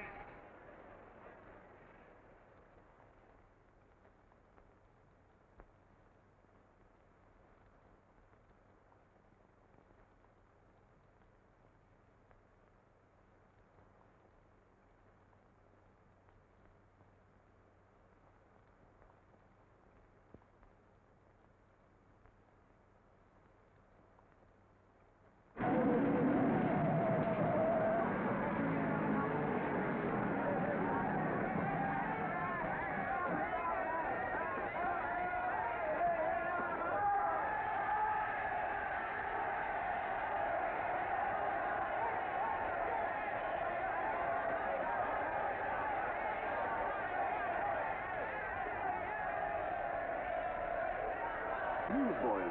Hundreds of yelling newsboys are swarming into the park like locusts. They're yelling John Doe's a fake, fake.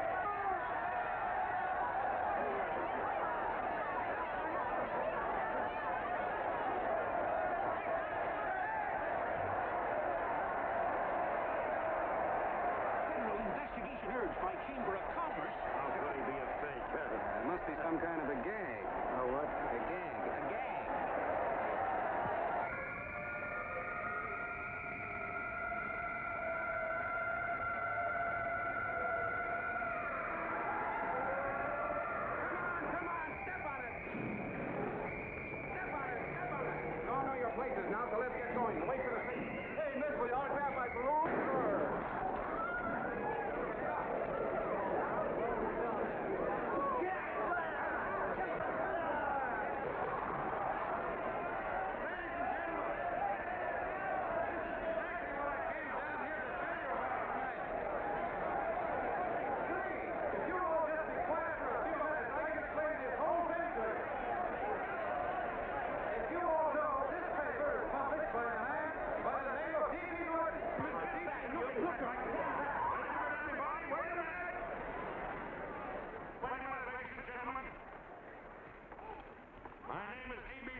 lot of suckers, and I'm the biggest of the lot.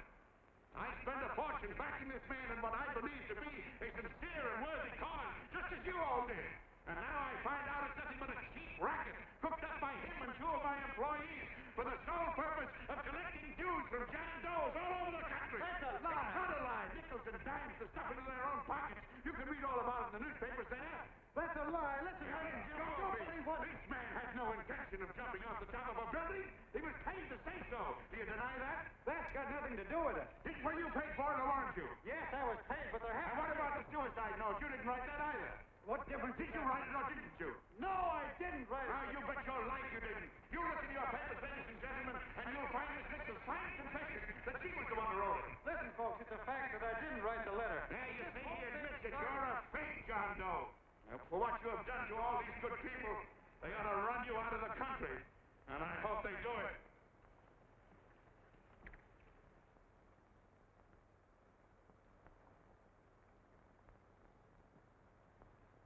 Speak up, John. We believe you.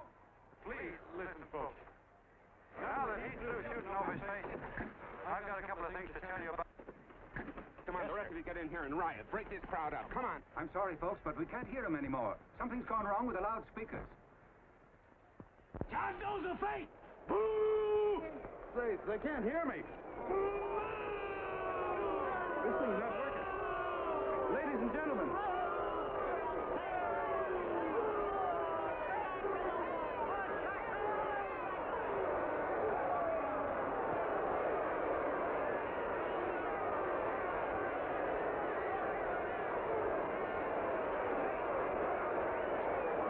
This thing's bigger than whether I'm a fake. Look, Bert, you believe me, don't you? Sure. I believe you. Walking my legs off, thinking up 5,000 signatures for a phony. Well, there you are, Mr. Doe. 5,000 names asking you not to jump off any roof. It makes no difference, Bert. The idea's still good. We don't have to give up our club. Yeah, well, you can have it. They're starting to throw things. Somebody's going to get hurt. I'm afraid it'll be John Doe. Listen to that mob. I'm gonna go. All right, lady. Here, let go. Let me go. I want to go. Oh, please.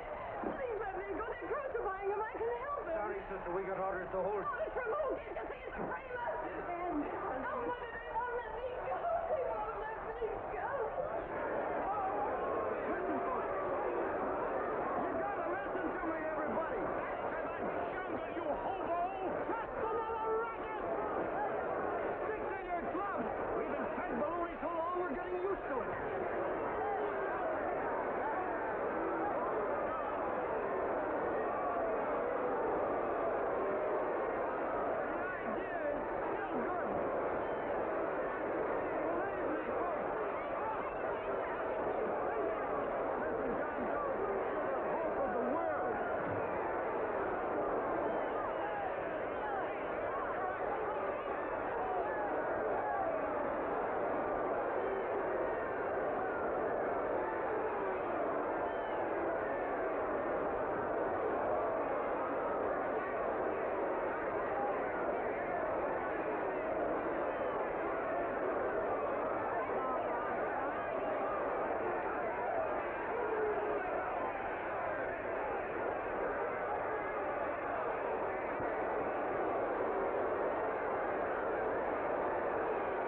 Finally managed to get him out of the park.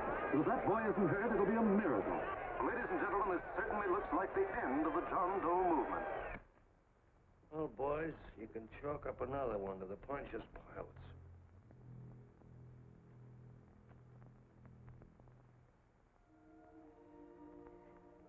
I should have been there. I could have helped him. He was so all alone. Thought I was going to be mighty ashamed of ourselves after tonight. We certainly didn't give that man much of a chance.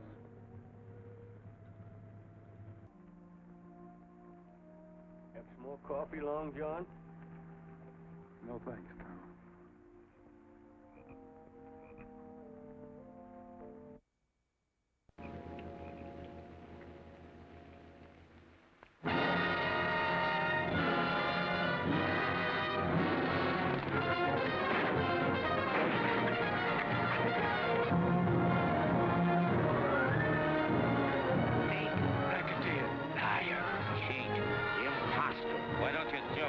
Christmas Eve at midnight. Bye, Mr. Doe. You're a wonderful man. And God bless you, my boy. I'll get in there and catch you. You're a fake John Doe, and I can prove it. You're the big hero who's supposed to jump off tall buildings and things. You remember? What do you suppose your precious John Does will say when they find out that you never had any intention of doing it, that you were being paid to say so? Christmas Eve at midnight.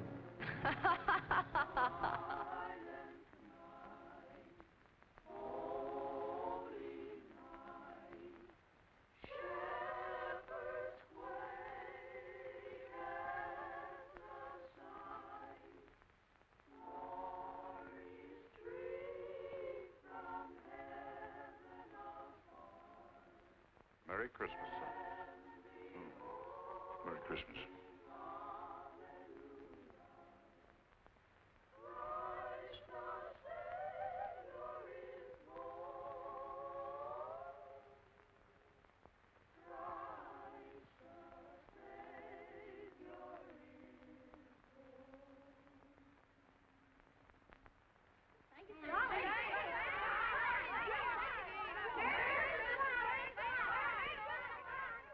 Who? John Doe. Is that screwball still around? Dame's been calling all day. Sure, I know. Yeah, at midnight, huh? Okay, lady. We'll have the place surrounded with nets. They're laughing at me.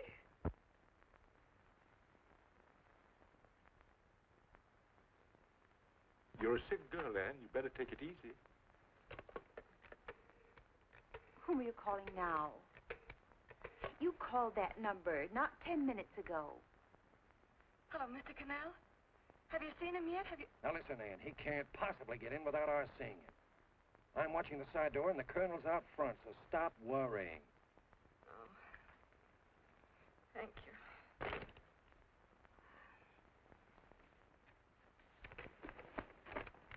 What, Ann?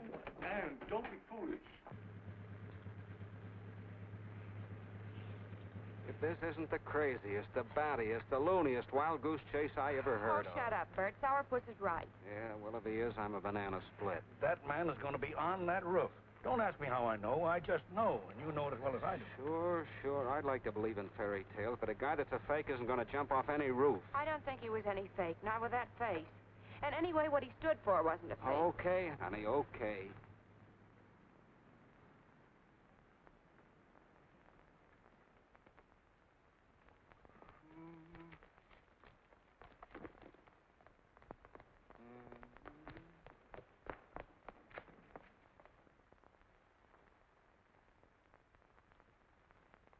Elevators ain't running. Colonel, You shouldn't have got out of bed, miss. has he been here? No. Have you seen him? I ain't seen him for a week. Where's Canal? He's watching near the door. Oh, gee, you're swell.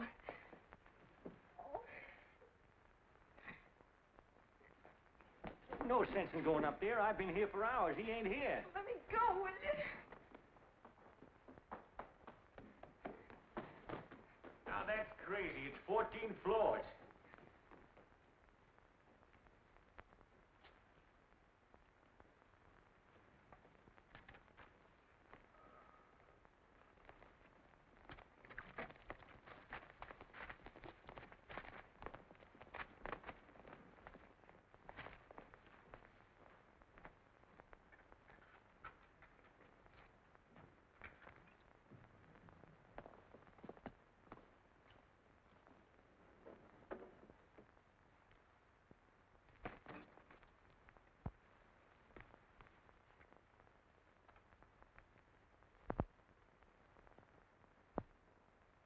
As far as the elevator goes, we gotta walk up to the tower.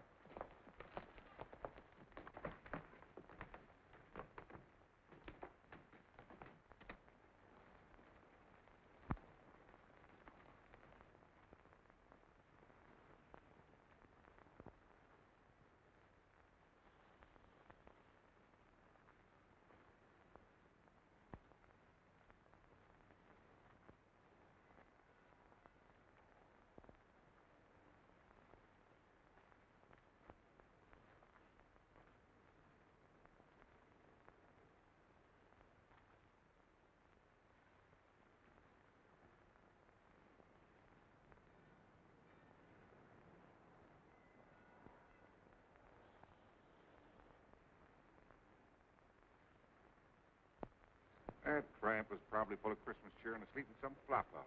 Let's go. I've got to decorate my tree.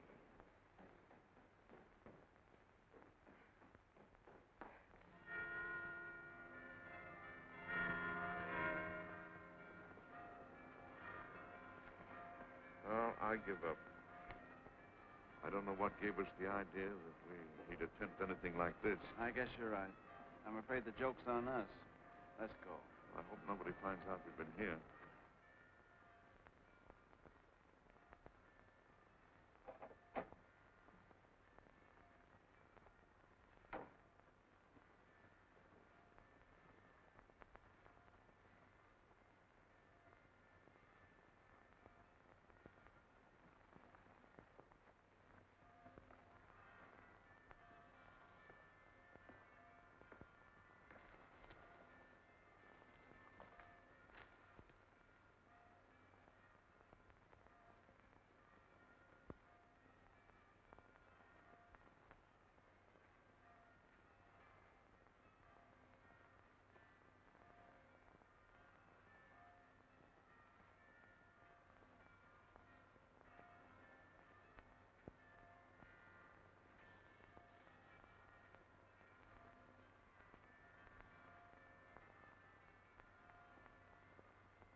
I wouldn't do that if I were you, John.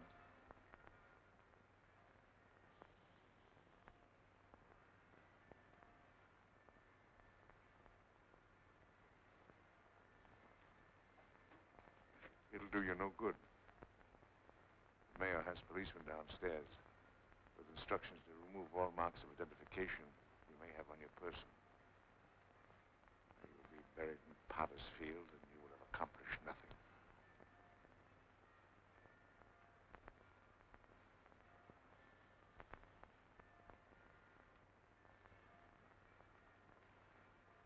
I've taken care of that.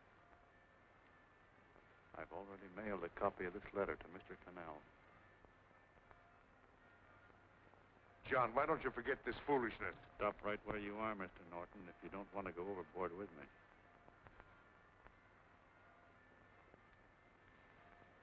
I'm glad you gentlemen are here.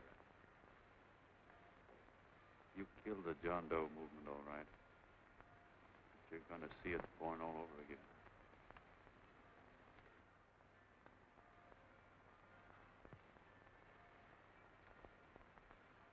Now, take a good look, Mr. Norton. John! John! Oh, John, no, I won't let you. I love you, darling. Oh, please. Please don't give up. We'll start all over again. Just you and I. It isn't too late. The John Doe movement isn't dead yet. You see, John, it isn't dead or they wouldn't be here. It's alive in them. They kept it alive by being afraid of. That's why they came up here. Oh, darling. Sure, it should have been killed. It was dishonest. But we can start clean now. Just you and I. It'll grow, John, and it'll grow big because it'll be honest this time. Oh, John, if it's worth dying for, it's worth living for. Oh, please, John. Oh. Oh, please, please, God, help me. John, look at me. You want to be honest, don't you? Well, you don't have to die to keep the John Doe idea alive. Someone already died for that one. The first John Doe. And he's kept that idea alive for nearly 2,000 years. It was he who kept it alive in them. And he'll go on keeping it alive forever and always. For every John Doe movement these men kill a new one will be born.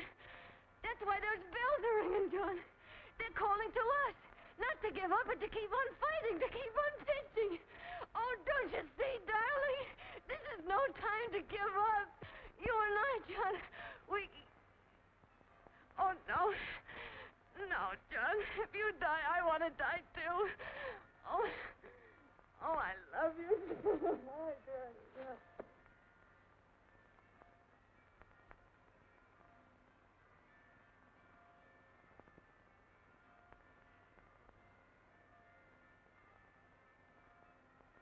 Mr. Doe, you don't have to. We're with you, Mr. Doe. We just lost our heads and acted like a mob. What Bert's trying to say is that we need you, Mr. Doe. There were a lot of us that didn't believe what that man said. We were going to start up our John Doe Club again, whether we saw you or not. Weren't we, Bert? And there were a lot of others that were going to do the same thing. Well, Mr. Sourpuss even got a letter from his cousin in Toledo. I got it right here, Mr. Doe. Only it'd be a lot easier with you. Please. Please come with us, Mr. Doe.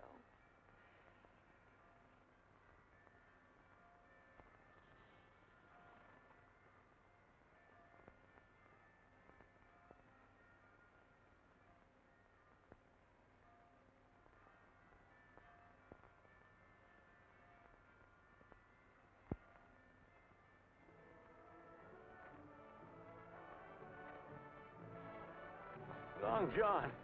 Mr. Doe. Here, we'll help you with it. She'll be all right. Mr. Doe, take her right down to the car. Right up. Look, we got a car right down. They are, Norton, the people. Try and lick that.